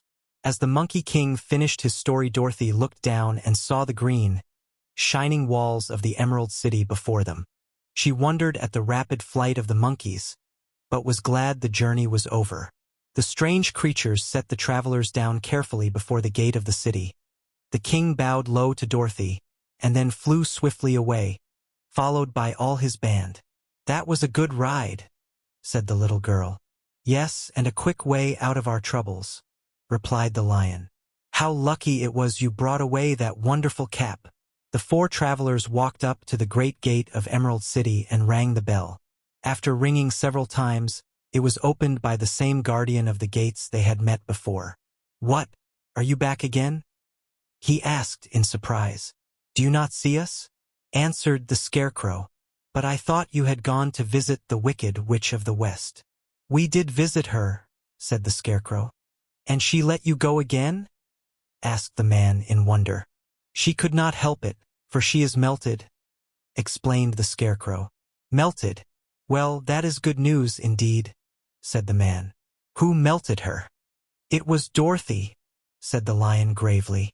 "Good gracious!" exclaimed the man, and he bowed very low indeed before her. Then he led them into his little room and locked the spectacles from the great box on all their eyes, just as he had done before. Afterward they passed on through the gate into the Emerald City. When the people heard from the guardian of the gates that Dorothy had melted the wicked witch of the west, they all gathered around the travelers and followed them in a great crowd to the Palace of Oz. The soldier with the green whiskers was still on guard before the door, but he let them in at once, and they were again met by the beautiful green girl, who showed each of them to their old rooms at once, so they might rest until the great Oz was ready to receive them. The soldier had the news carried straight to Oz that Dorothy and the other travelers had come back again, after destroying the wicked witch, but Oz made no reply. They thought the great wizard would send for them at once, but he did not. They had no word from him the next day, nor the next, nor the next. The waiting was tiresome and wearing, and at last they grew vexed that Oz should treat them in so poor a fashion, after sending them to undergo hardships and slavery. So the Scarecrow at last asked the green girl to take another message to Oz, saying if he did not let them in to see him at once, they would call the winged monkeys to help them, and find out whether he kept his promises or not. When the wizard was given this message, he was so frightened that he sent word for them to come to the throne room at 4 minutes after 9 o'clock the next morning. He had once met the winged monkeys in the land of the West, and he did not wish to meet them again. The 4 travelers passed a sleepless night, each thinking of the gift Oz had promised to bestow on him. Dorothy fell asleep only once, and then she dreamed she was in Kansas, where Aunt Em was telling her how glad she was to have her little girl at home again. Promptly at 9 o'clock the next morning the green-whiskered soldier came to them, and 4 minutes later they all went into the throne room of the great Oz. Of course, each one of them expected to see the wizard in the shape he had taken before, and all were greatly surprised when they looked about and saw no one at all in the room. They kept close to the door and closer to one another, for the stillness of the empty room was more dreadful than any of the forms they had seen Oz take. Presently they heard a solemn voice, that seemed to come from somewhere near the top of the great dome, and it said, "I am Oz, the great and terrible. Why do you seek me?" They looked again in every part of the room, and then, seeing no one, Dorothy asked, "Where are you?" "I am everywhere," answered the voice. "But to the eyes of common mortals I am invisible. I will now seat myself upon my throne, that you may converse with me." Indeed, the voice seemed just then to come straight from the throne itself. So they walked toward it and stood in a row while Dorothy said, "We have come to claim our promise, O Oz." "What promise?" asked Oz. "You promised to send me back to Kansas when the Wicked Witch was destroyed," said the girl. "And you promised to give me brains," said the Scarecrow. "And you promised to give me a heart," said the Tin Woodman. "And you promised to give me courage," said the Cowardly Lion. "Is the Wicked Witch really destroyed?" asked the voice, and Dorothy thought it trembled a little. "Yes," she answered. "I melted her with a bucket of water." "Dear me," said the voice. "How sudden! Well, come to me tomorrow, for I must have time to think it over." "You've had plenty of time already," said the Tin Woodman angrily. "We shan't wait a day longer," said the Scarecrow. "You must keep your promises to us," exclaimed Dorothy. The lion thought it might be as well to frighten the wizard, so he gave a large, loud roar, which was so fierce and dreadful that Toto jumped away from him in alarm and tipped over the screen that stood in a corner. As it fell with a crash, they looked that way, and the next moment all of them were filled with wonder. For they saw, standing in just the spot the screen had hidden, a little old man, with a bald head and a wrinkled face, who seemed to be as much surprised as they were. The Tin Woodman, raising his axe, rushed toward the little man and cried out, "Who are you?" "I am Oz, the great and terrible," said the little man, in a trembling voice. "But don't strike me. Please don't, and I'll do anything you want me to." Our friends looked at him in surprise and dismay. "I thought Oz was a great head," said Dorothy. "And I thought Oz was a lovely lady," said the Scarecrow. "And I thought Oz was a terrible beast," said the Tin Woodman. "And I thought Oz was a ball of fire," exclaimed the lion. "No, you are all wrong," said the little man meekly. "I have been making believe." "Making believe!" cried Dorothy. "Are you not a great wizard?" "Hush, my dear," he said. "Don't speak so loud, or you will be overheard, and I should be ruined. I'm supposed to be a great wizard." "And aren't you?" she asked. "Not a bit of it, my dear. I'm just a common man." "You're more than that," said the Scarecrow, in a grieved tone. "You're a humbug." "Exactly so," declared the little man, rubbing his hands together as if it pleased him. "I am a humbug. But this is terrible," said the Tin Woodman. "How shall I ever get my heart?" "Or I my courage?" asked the lion. "Or I my brains?" wailed the Scarecrow, wiping the tears from his eyes with his coat sleeve. "My dear friends," said Oz, "I pray you not to speak of these little things. Think of me, and the terrible trouble I'm in at being found out." "Doesn't anyone else know you're a humbug?" asked Dorothy. "No one knows it but you four and myself," replied Oz. "I have fooled everyone so long that I thought I should never be found out. It was a great mistake my ever letting you into the throne room. Usually I will not see even my subjects, and so they believe I am something terrible. But I don't understand," said Dorothy, in bewilderment. "How was it that you appeared to me as a great head?" "That was one of my tricks," answered Oz. "Step this way, please, and I will tell you all about it." He led the way to a small chamber in the rear of the throne room, and they all followed him. He pointed to one corner, in which lay the great head, made out of many thicknesses of paper, and with a carefully painted face. "This I hung from the ceiling by a wire," said Oz. "I stood behind the screen and pulled a thread, to make the eyes move and the mouth open." "But how about the voice?" she inquired. "Oh, I am a ventriloquist," said the little man. "I can throw the sound of my voice wherever I wish, so that you thought it was coming out of the head. Here are the other things I used to deceive you." He showed the Scarecrow the dress and the mask he had worn when he seemed to be the lovely lady. And the Tin Woodman saw that his terrible beast was nothing but a lot of skins, sewn together, with slats to keep their sides out. As for the ball of fire, the false wizard had hung that also from the ceiling. It was really a ball of cotton, but when oil was poured upon it, the ball burned fiercely. "Really?" said the Scarecrow. "You ought to be ashamed of yourself for being such a humbug." I certainly am," answered the little man sorrowfully. "But it was the only thing I could do. Sit down, please, there are plenty of chairs, and I will tell you my story." So they sat down and listened while he told the following tale. "I was born in Omaha."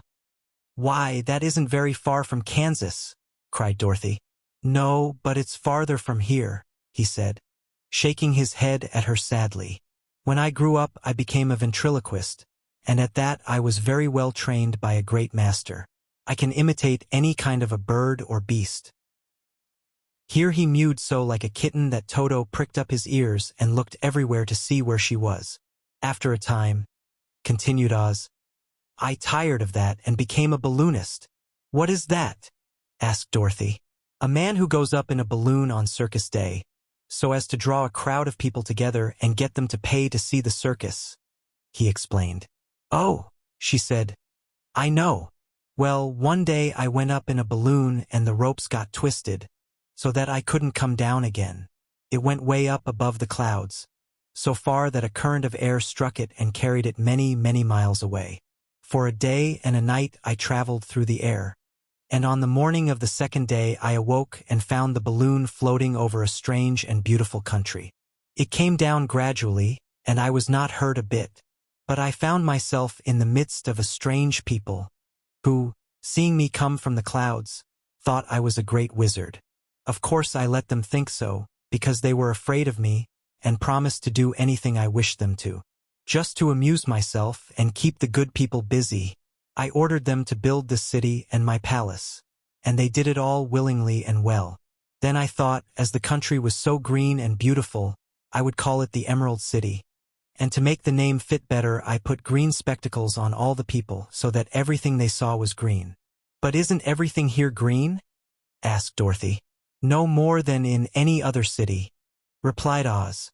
"But when you wear green spectacles, why, of course everything you see looks green to you. The Emerald City was built a great many years ago, for I was a young man when the balloon brought me here, and I am a very old man now. But my people have worn green glasses on their eyes so long that most of them think it really is an Emerald City, and it certainly is a beautiful place, abounding in jewels and precious metals, and every good thing that is needed to make one happy. I have been good to the people and they like me, but ever since this palace was built, I have shut myself up and would not see any of them. One of my greatest fears was the witches, for while I had no magical powers at all, I soon found out that the witches were really able to do wonderful things. There were 4 of them in this country, and they ruled the people who live in the north and south and east and west.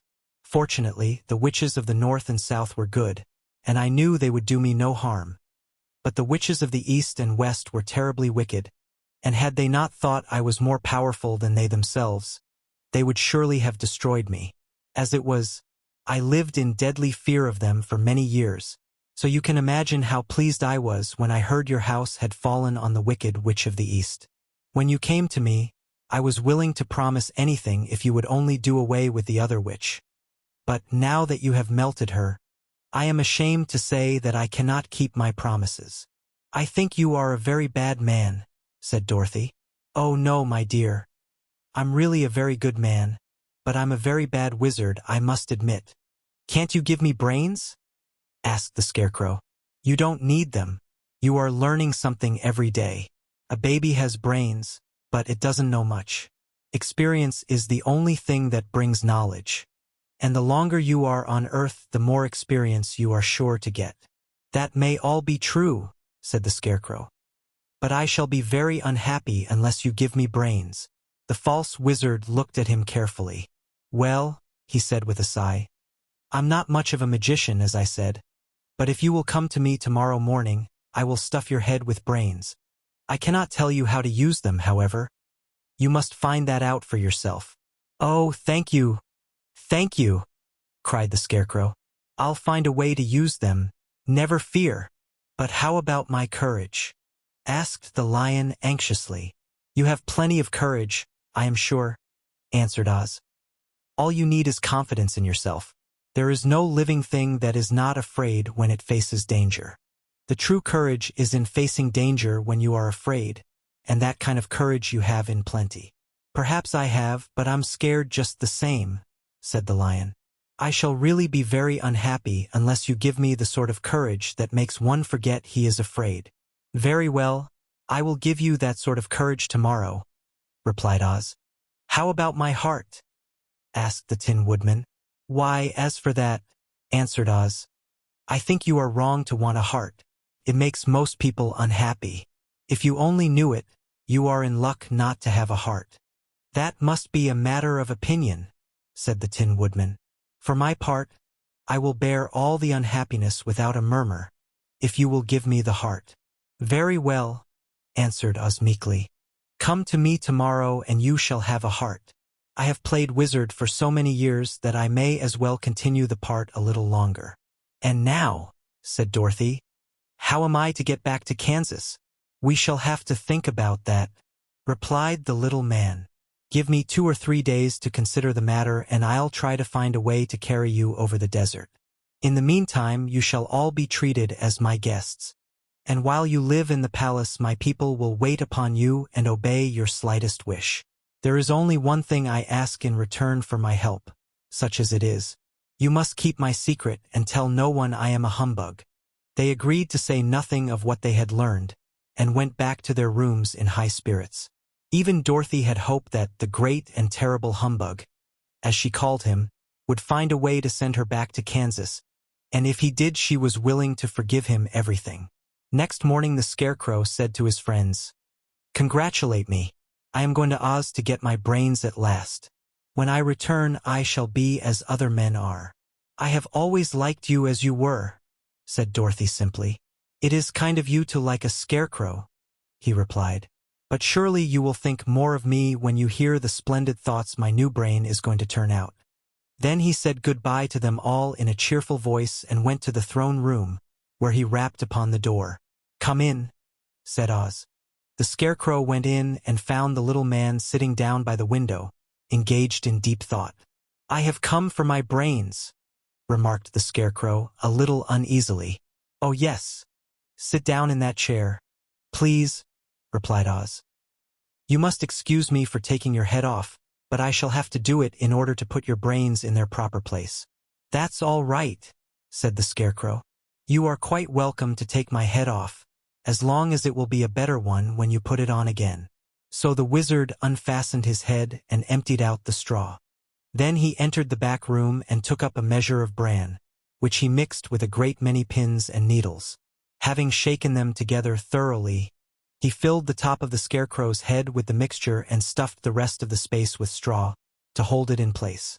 When he had fastened the Scarecrow's head on his body again, he said to him, "Hereafter you will be a great man, for I have given you a lot of brand new brains." The Scarecrow was both pleased and proud at the fulfillment of his greatest wish, and having thanked us warmly, he went back to his friends.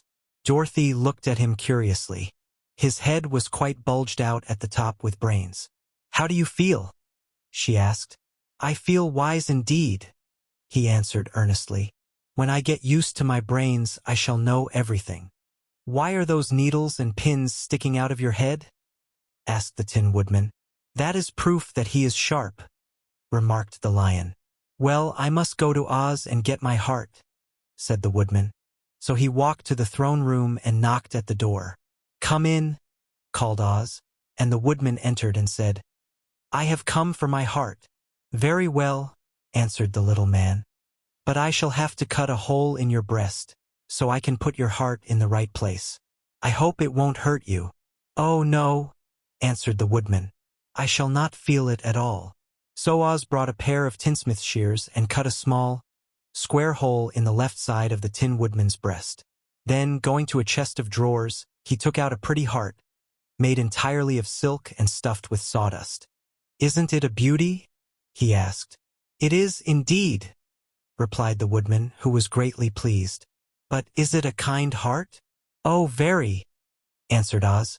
He put the heart in the woodman's breast and then replaced the square of tin, soldering it neatly together where it had been cut. "There," said he. "Now you have a heart that any man might be proud of. I'm sorry I had to put a patch on your breast, but it really couldn't be helped." "Never mind the patch," exclaimed the happy woodman. "I am very grateful to you, and shall never forget your kindness." "Don't speak of it," replied Oz. Then the Tin Woodman went back to his friends, who wished him every joy on account of his good fortune. The lion now walked to the throne room and knocked at the door. "Come in," said Oz. "I have come for my courage," announced the lion, entering the room. "Very well," answered the little man. "I will get it for you." He went to a cupboard and reaching up to a high shelf took down a square green bottle, the contents of which he poured into a green gold dish, beautifully carved. Placing this before the cowardly lion, who sniffed at it as if he did not like it, the wizard said, "Drink." "What is it?" asked the lion. "Well," answered Oz, "if it were inside of you, it would be courage. Of course, that courage is always inside one. So that this really cannot be called courage until you have swallowed it. Therefore, I advise you to drink it as soon as possible." The lion hesitated no longer, but drank till the dish was empty. "How do you feel now?" asked Oz. "Full of courage," replied the lion, who went joyfully back to his friends to tell them of his good fortune. Oz, left to himself, smiled to think of his success in giving the Scarecrow and the Tin Woodman and the lion exactly what they thought they wanted. "How can I help being a humbug?" he said, "when all these people make me do things that everybody knows can't be done?" It was easy to make the Scarecrow and the lion and the woodman happy, because they imagined I could do anything. But it will take more than imagination to carry Dorothy back to Kansas, and I'm sure I don't know how it can be done. For 3 days Dorothy heard nothing from Oz. These were sad days for the little girl, although her friends were all quite happy and contented.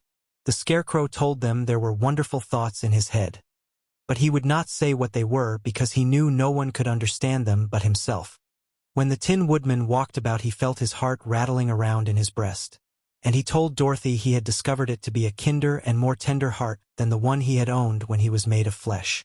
The lion declared he was afraid of nothing on earth, and would gladly face an army or a dozen of the fierce Kalidas. Thus each of the little party was satisfied except Dorothy, who longed more than ever to get back to Kansas. On the 4th day, to her great joy, Oz sent for her, and when she entered the throne room he greeted her pleasantly. "Sit down, my dear. I think I have found the way to get you out of this country." "And back to Kansas?" she asked eagerly. "Well, I'm not sure about Kansas," said Oz, "for I haven't the faintest notion which way it lies. But the first thing to do is to cross the desert, and then it should be easy to find your way home." "How can I cross the desert?" she inquired. "Well, I'll tell you what I think," said the little man. "You see, when I came to this country it was in a balloon. You also came through the air, being carried by a cyclone. So I believe the best way to get across the desert will be through the air. Now, it is quite beyond my powers to make a cyclone, but I've been thinking the matter over, and I believe I can make a balloon." "How?" asked Dorothy.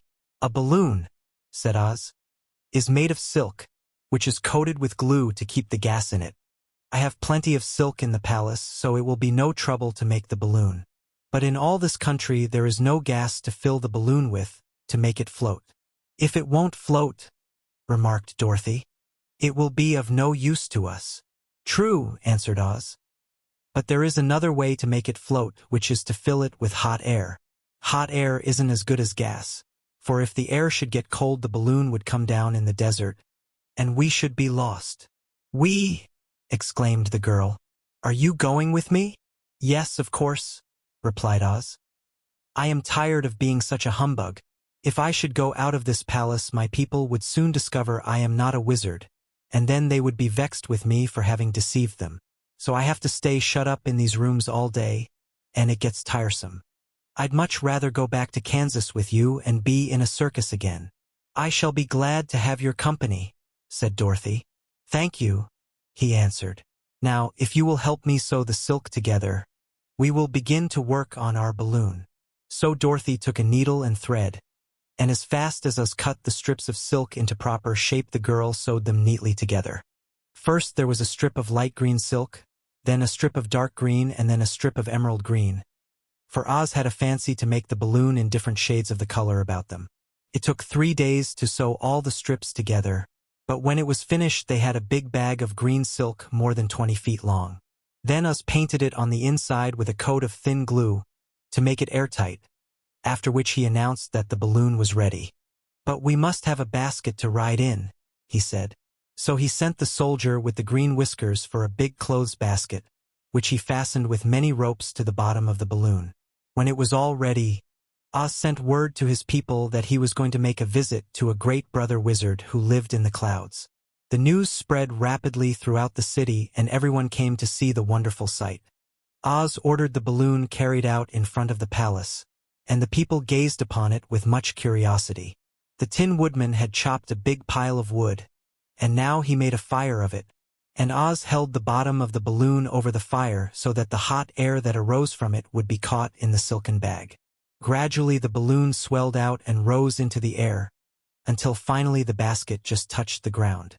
Then Oz got into the basket and said to all the people in a loud voice, "I am now going away to make a visit. While I am gone, the Scarecrow will rule over you. I command you to obey him as you would me." The balloon was by this time tugging hard at the rope that held it to the ground, for the air within it was hot, and this made it so much lighter in weight than the air without that it pulled hard to rise into the sky. "Come, Dorothy," cried the wizard. "Hurry up, or the balloon will fly away." "I can't find Toto anywhere," replied Dorothy, who did not wish to leave her little dog behind. Toto had run into the crowd to bark at a kitten, and Dorothy at last found him. She picked him up and ran towards the balloon. She was within a few steps of it, and Oz was holding out his hands to help her into the basket, when, crack, went the ropes and the balloon rose into the air without her. "Come back," she screamed. "I want to go too." "I can't come back, my dear," called Oz from the basket. "Goodbye, goodbye," shouted everyone, and all eyes were turned upward to where the wizard was riding in the basket, rising every moment farther and farther into the sky. And that was the last any of them ever saw of Oz, the wonderful wizard, though he may have reached Omaha safely, and be there now for all we know. But the people remembered him lovingly, and said to one another, "Oz was always our friend. When he was here he built for us this beautiful Emerald City, and now he is gone he has left the wise Scarecrow to rule over us." Still, for many days they grieved over the loss of the wonderful wizard, and would not be comforted.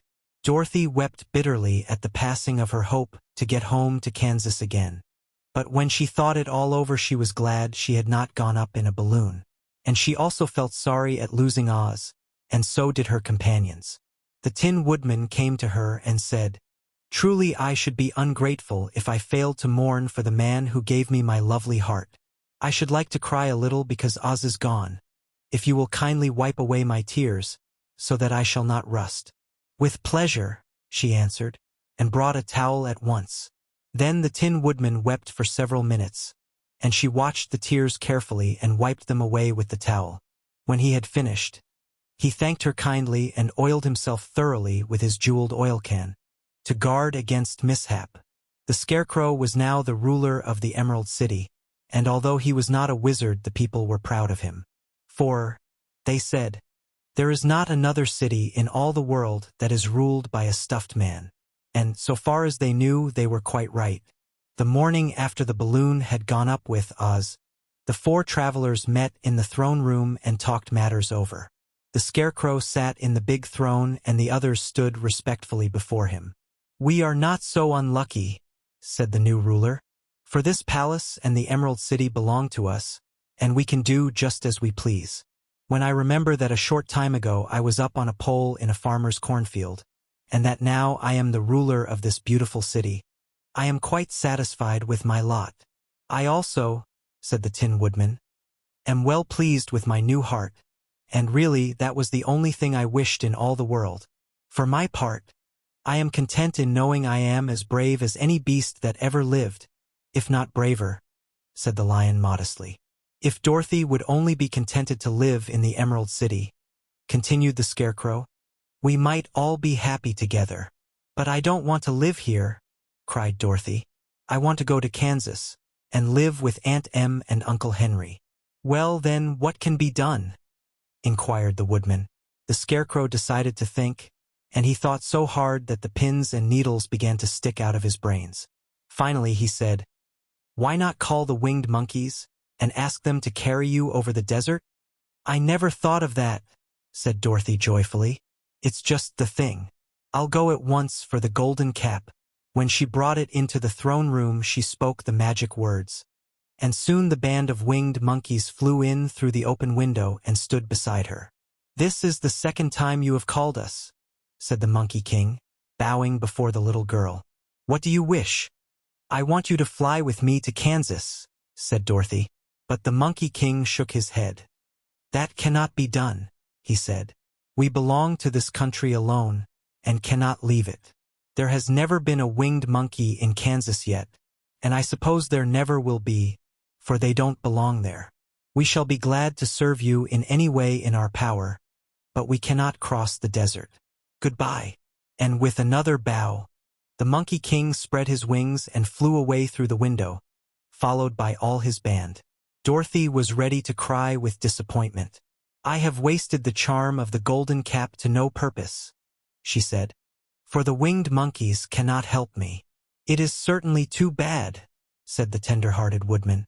The Scarecrow was thinking again, and his head bulged out so horribly that Dorothy feared it would burst.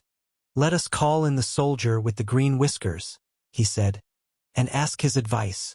So the soldier was summoned and entered the throne room timidly, for while Oz was alive he never was allowed to come farther than the door.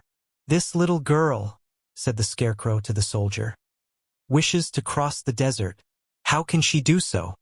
I cannot tell, answered the soldier, for nobody has ever crossed the desert unless it is Oz himself. Is there no one who can help me? Asked Dorothy earnestly. Glinda might, he suggested. Who is Glinda? Inquired the Scarecrow. The Witch of the South. She is the most powerful of all the witches, and rules over the Quadlings. Besides, her castle stands on the edge of the desert, so she may know a way to cross it. Glinda is a good witch, isn't she? Asked the child. The Quadlings think she is good, said the soldier, and she is kind to everyone. I have heard that Glinda is a beautiful woman, who knows how to keep young in spite of the many years she has lived. How can I get to her castle? Asked Dorothy. The road is straight to the south, he answered, but it is said to be full of dangers to travelers. There are wild beasts in the woods, and a race of queer men who do not like strangers to cross their country. For this reason none of the Quadlings ever come to the Emerald City. The soldier then left them, and the Scarecrow said, It seems, in spite of dangers, that the best thing Dorothy can do is to travel to the land of the South and ask Glinda to help her. For, of course, if Dorothy stays here, she will never get back to Kansas. You must have been thinking again, remarked the Tin Woodman. I have, said the Scarecrow. I shall go with Dorothy, declared the Lion, for I am tired of your city and long for the woods and the country again. I am really a wild beast, you know. Besides, Dorothy will need someone to protect her. That is true, agreed the Woodman. My axe may be of service to her. So I also will go with her to the land of the South. When shall we start? Asked the Scarecrow. Are you going? They asked in surprise. Certainly. If it wasn't for Dorothy, I should never have had brains. She lifted me from the pole in the cornfield and brought me to the Emerald City. So my good luck is all due to her, and I shall never leave her until she starts back to Kansas for good and all. Thank you, said Dorothy gratefully. You are all very kind to me, but I should like to start as soon as possible. We shall go tomorrow morning, returned the Scarecrow. So now let us all get ready, for it will be a long journey.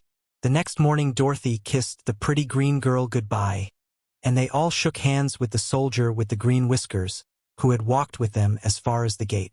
When the guardian of the gate saw them again, he wondered greatly that they could leave the beautiful city to get into new trouble.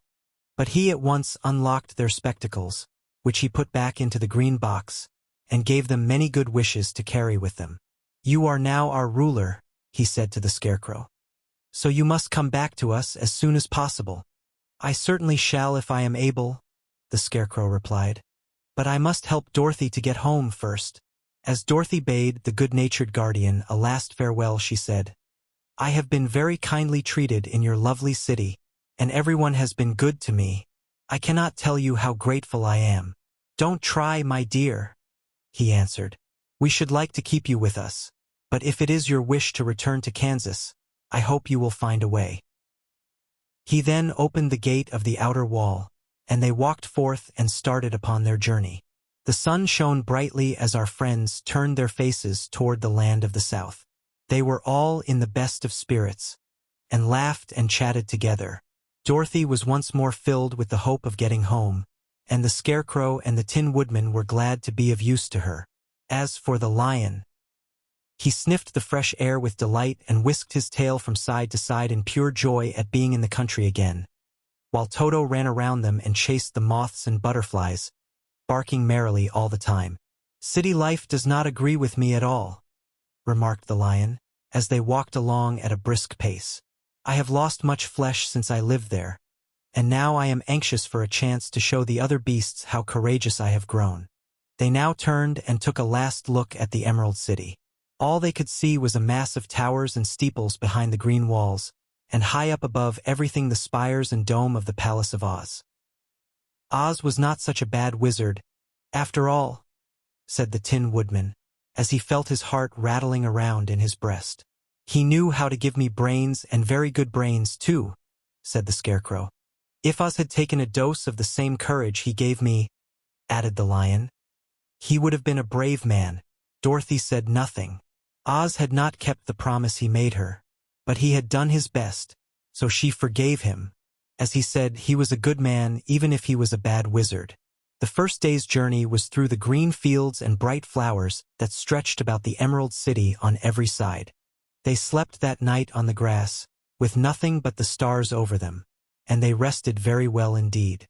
In the morning they traveled on until they came to a thick wood.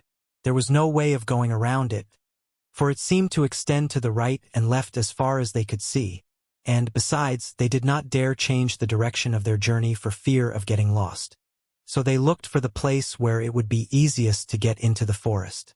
The Scarecrow, who was in the lead, finally discovered a big tree with such wide-spreading branches that there was room for the party to pass underneath. So he walked forward to the tree, but just as he came under the first branches they bent down and twined around him, and the next minute he was raised from the ground and flung headlong among his fellow travelers. This did not hurt the Scarecrow, but it surprised him, and he looked rather dizzy when Dorothy picked him up. "Here is another space between the trees," called the lion. "Let me try it first," said the Scarecrow, "for it doesn't hurt me to get thrown about." He walked up to another tree as he spoke, but its branches immediately seized him and tossed him back again. "This is strange," exclaimed Dorothy.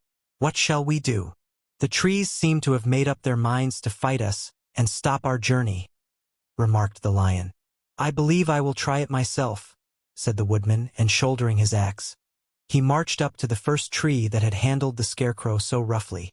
When a big branch bent down to seize him, the woodman chopped at it so fiercely that he cut it in two. At once the tree began shaking all its branches as if in pain, and the Tin Woodman passed safely under it. "Come on!" he shouted to the others. "Be quick!"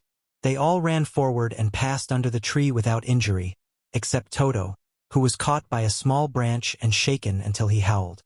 But the woodman promptly chopped off the branch and set the little dog free. The other trees of the forest did nothing to keep them back, so they made up their minds that only the first row of trees could bend down their branches, and that probably these were the policemen of the forest, and given this wonderful power in order to keep strangers out of it. The four travelers walked with ease through the trees until they came to the farther edge of the wood. Then, to their surprise, they found before them a high wall which seemed to be made of white china. It was smooth, like the surface of a dish, and higher than their heads. "What shall we do now?" asked Dorothy. "I will make a ladder," said the Tin Woodman, "for we certainly must climb over the wall." While the woodman was making a ladder from wood which he found in the forest, Dorothy lay down and slept, for she was tired by the long walk. The lion also curled himself up to sleep, and Toto lay beside him. The Scarecrow watched the woodman while he worked, and said to him, "I cannot think why this wall is here, nor what it is made of." "Rest your brains and do not worry about the wall," replied the woodman. "When we have climbed over it, we shall know what is on the other side."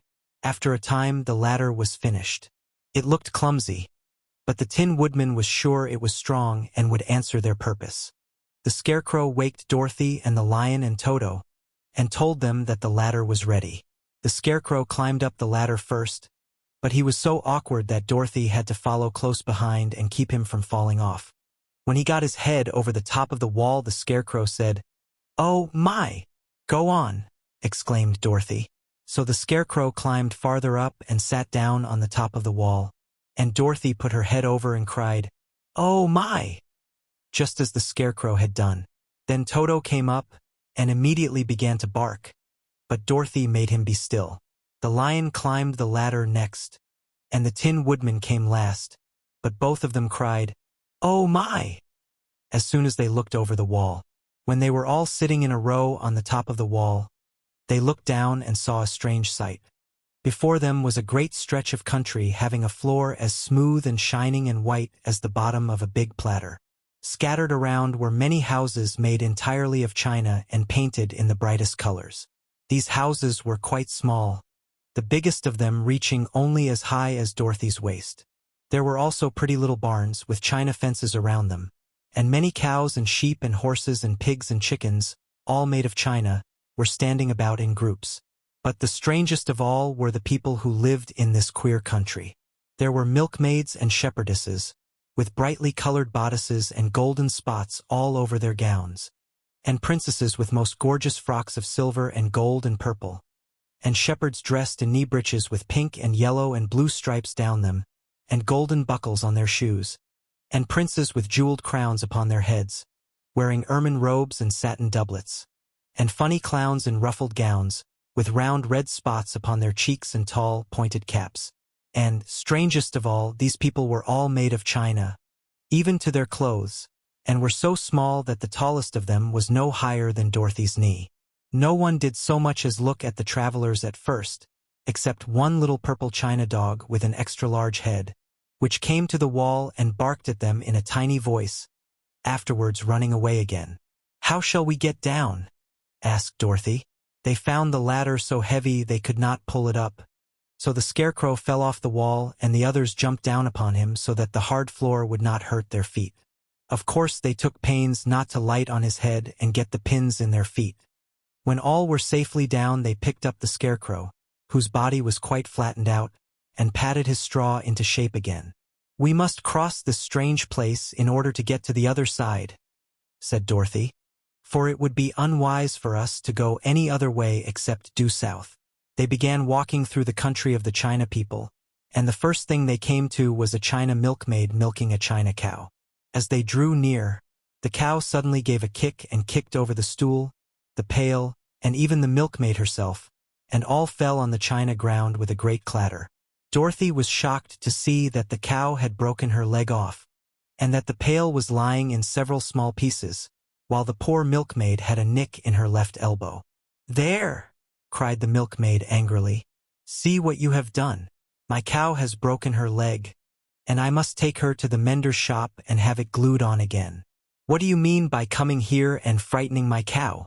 "I'm very sorry," returned Dorothy. "Please forgive us." But the pretty milkmaid was much too vexed to make any answer. She picked up the leg sulkily and led her cow away, the poor animal limping on 3 legs. As she left them, the milkmaid cast many reproachful glances over her shoulder at the clumsy strangers, holding her nicked elbow close to her side. Dorothy was quite grieved at this mishap. "We must be very careful here," said the kind-hearted woodman, "or we may hurt these pretty little people so they will never get over it." A little farther on, Dorothy met a most beautifully dressed young princess, who stopped short as she saw the strangers and started to run away. Dorothy wanted to see more of the princess, so she ran after her. But the China girl cried out, "Don't chase me! Don't chase me!" She had such a frightened little voice that Dorothy stopped and said, "Why not?" "Because," answered the princess, also stopping a safe distance away, "if I run I may fall down and break myself." "But could you not be mended?" asked the girl. "Oh, yes, but one is never so pretty after being mended, you know," replied the princess. "I suppose not," said Dorothy. "Now there is Mr. Joker, one of our clowns," continued the China lady, "who is always trying to stand upon his head.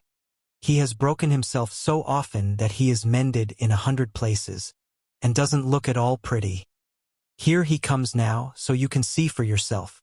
Indeed, a jolly little clown came walking toward them, and Dorothy could see that in spite of his pretty clothes of red and yellow and green, he was completely covered with cracks, running every which way and showing plainly that he had been mended in many places.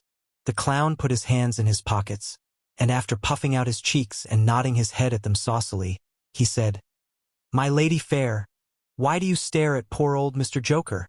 You're quite as stiff and prim as if you'd eaten up a poker." "Be quiet, sir," said the princess. "Can't you see these are strangers, and should be treated with respect?" "Well, that's respect, I expect," declared the clown, and immediately stood upon his head. "Don't mind Mr. Joker," said the princess to Dorothy. "He is considerably cracked in his head, and that makes him foolish." "Oh, I don't mind him a bit," said Dorothy. "But you are so beautiful," she continued, "that I am sure I could love you dearly. Won't you let me carry you back to Kansas, and stand you on Aunt Em's mantle? I could carry you in my basket." "That would make me very unhappy," answered the China princess. "You see, here in our country we live contentedly, and can talk and move around as we please. But whenever any of us are taken away our joints at once stiffen, and we can only stand straight and look pretty. Of course that is all that is expected of us when we are on mantels and cabinets and drawing-room tables, but our lives are much pleasanter here in our own country." "I would not make you unhappy for all the world," exclaimed Dorothy. "So I'll just say goodbye." "Goodbye," replied the princess.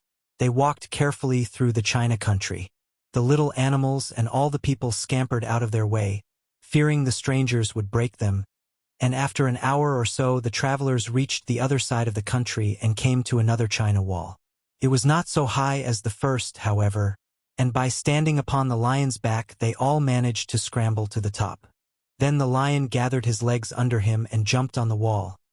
But just as he jumped, he upset a China church with his tail and smashed it all to pieces. "That was too bad," said Dorothy. "But really I think we were lucky in not doing these little people more harm than breaking a cow's leg in a church. They are all so brittle." "They are, indeed," said the Scarecrow. "And I am thankful I am made of straw and cannot be easily damaged. There are worse things in the world than being a scarecrow." After climbing down from the China wall, the travelers found themselves in a disagreeable country, full of bogs and marshes and covered with tall, rank grass. It was difficult to walk without falling into muddy holes, for the grass was so thick that it hid them from sight. However, by carefully picking their way, they got safely along until they reached solid ground. But here the country seemed wilder than ever, and after a long and tiresome walk through the underbrush they entered another forest, where the trees were bigger and older than any they had ever seen. "This forest is perfectly delightful," declared the lion, looking around him with joy. "Never have I seen a more beautiful place." "It seems gloomy," said the Scarecrow. "Not a bit of it," answered the lion. "I should like to live here all my life. See how soft the dried leaves are under your feet and how rich and green the moss is that clings to these old trees. Surely no wild beast could wish a pleasanter home." "Perhaps there are wild beasts in the forest now," said Dorothy. "I suppose there are," returned the lion, "but I do not see any of them about." They walked through the forest until it became too dark to go any farther.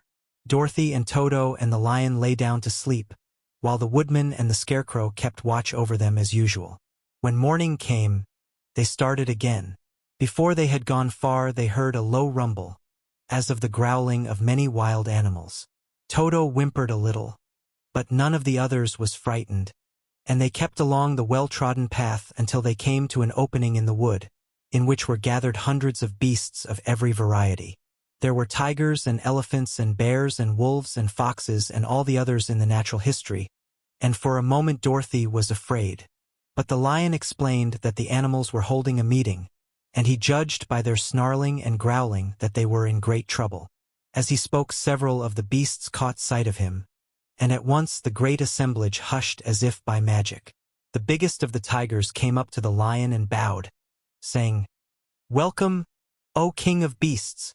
You have come in good time to fight our enemy and bring peace to all the animals of the forest once more." "What is your trouble?" asked the lion quietly.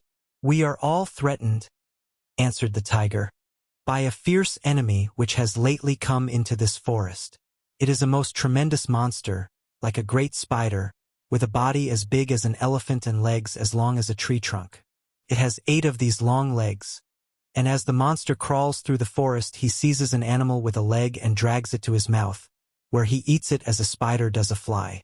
Not one of us is safe while this fierce creature is alive, and we had called a meeting to decide how to take care of ourselves when you came among us."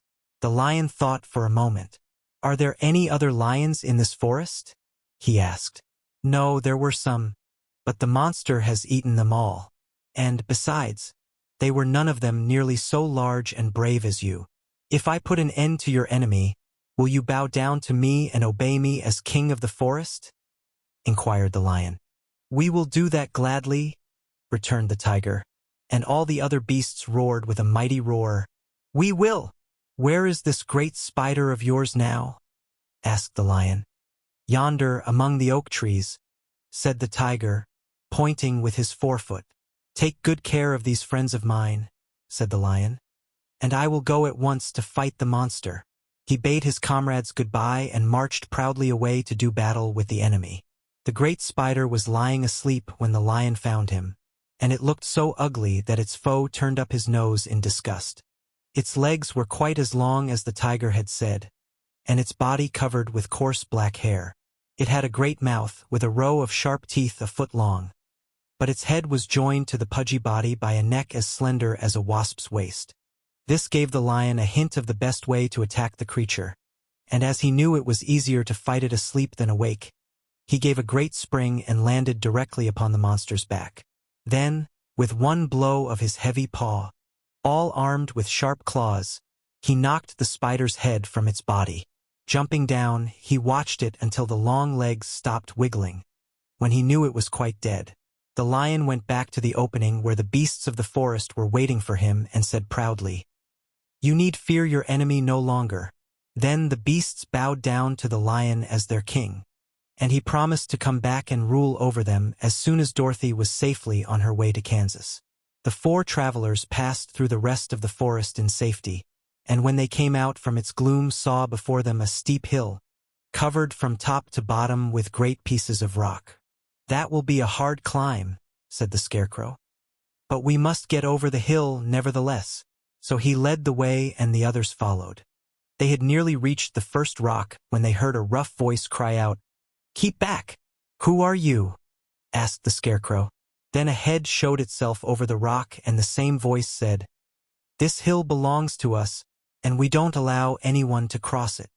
"But we must cross it," said the Scarecrow. "We're going to the country of the Quadlings." "But you shall not," replied the voice, and there stepped from behind the rock the strangest man the travelers had ever seen. He was quite short and stout and had a big head, which was flat at the top and supported by a thick neck full of wrinkles. But he had no arms at all, and seeing this, the Scarecrow did not fear that so helpless a creature could prevent them from climbing the hill. So he said, "I'm sorry not to do as you wish, but we must pass over your hill whether you like it or not." And he walked boldly forward. As quick as lightning the man's head shot forward and his neck stretched out until the top of the head, where it was flat, struck the Scarecrow in the middle and sent him tumbling over and over down the hill. Almost as quickly as it came the head went back to the body, and the man laughed harshly as he said, "It isn't as easy as you think. A chorus of boisterous laughter came from the other rocks, and Dorothy saw hundreds of the armless hammer heads upon the hillside, one behind every rock. The lion became quite angry at the laughter caused by the Scarecrow's mishap, and giving a loud roar that echoed like thunder, he dashed up the hill. Again a head shot swiftly out, and the great lion went rolling down the hill as if he had been struck by a cannonball. Dorothy ran down and helped the Scarecrow to his feet, and the lion came up to her, feeling rather bruised and sore, and said, "It is useless to fight people with shooting heads. No one can withstand them." "What can we do, then?" she asked. "Call the winged monkeys," suggested the Tin Woodman. "You have still the right to command them once more." "Very well," she answered, and putting on the golden cap she uttered the magic words. The monkeys were as prompt as ever, and in a few moments the entire band stood before her. "What are your commands?" inquired the king of the monkeys, bowing low. "Carry us over the hill to the country of the Quadlings," answered the girl.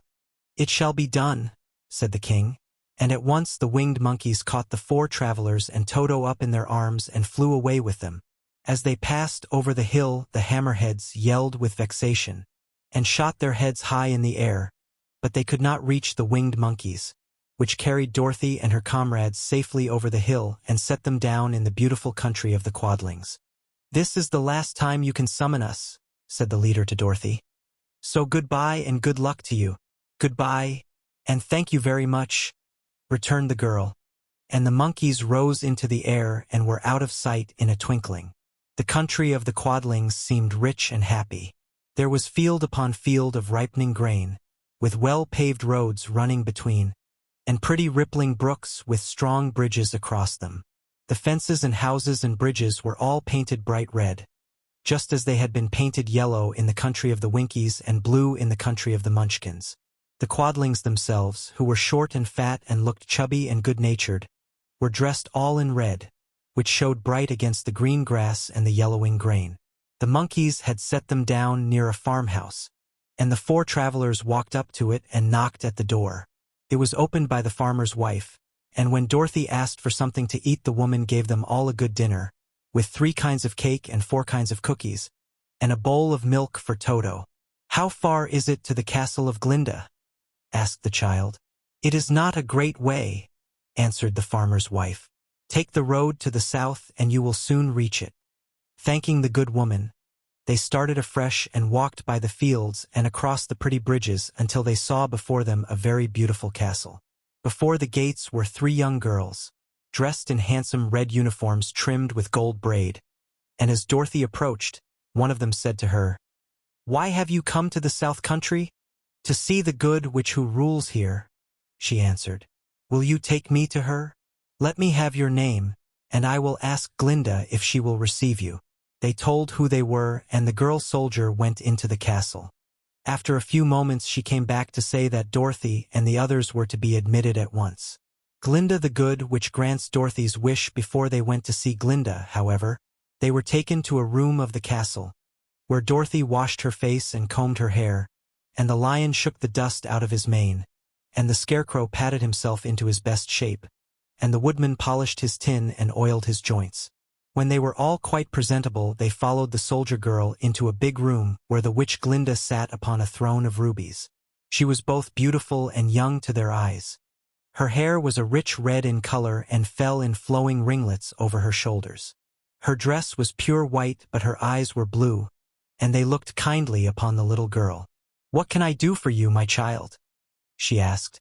Dorothy told the witch all her story, how the cyclone had brought her to the land of Oz, how she had found her companions, and of the wonderful adventures they had met with. "My greatest wish now," she added, "is to get back to Kansas, for Aunt Em will surely think something dreadful has happened to me, and that will make her put on mourning, and unless the crops are better this year than they were last, I am sure Uncle Henry cannot afford it." Glinda leaned forward and kissed the sweet, upturned face of the loving little girl. "Bless your dear heart," she said. "I am sure I can tell you of a way to get back to Kansas." Then she added, "But if I do, you must give me the golden cap." "Willingly," exclaimed Dorothy. "Indeed, it is of no use to me now, and when you have it you can command the winged monkeys 3 times.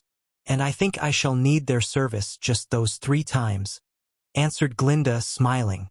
Dorothy then gave her the golden cap, and the witch said to the Scarecrow, "What will you do when Dorothy has left us?" "I will return to the Emerald City," he replied. "For Oz has made me its ruler and the people like me. The only thing that worries me is how to cross the Hill of the Hammerheads. By means of the golden cap I shall command the winged monkeys to carry you to the gates of the Emerald City," said Glinda. "For it would be a shame to deprive the people of so wonderful a ruler." "Am I really wonderful?" asked the Scarecrow. "You are unusual," replied Glinda. Turning to the Tin Woodman, she asked, "What will become of you when Dorothy leaves this country?" He leaned on his axe and thought a moment. Then he said, "The Winkies were very kind to me, and wanted me to rule over them after the Wicked Witch died. I am fond of the Winkies, and if I could get back again to the country of the West, I should like nothing better than to rule over them forever." "My second command to the winged monkeys," said Glinda, "will be that they carry you safely to the land of the Winkies. Your brain may not be so large to look at as those of the Scarecrow, but you are really brighter than he is when you are well polished, and I am sure you will rule the Winkies wisely and well." Then the witch looked at the big, shaggy lion and asked, "When Dorothy has returned to her own home, what will become of you?" "Over the Hill of the Hammerheads," he answered, "lies a grand old forest, and all the beasts that live there have made me their king. If I could only get back to this forest, I would pass my life very happily there."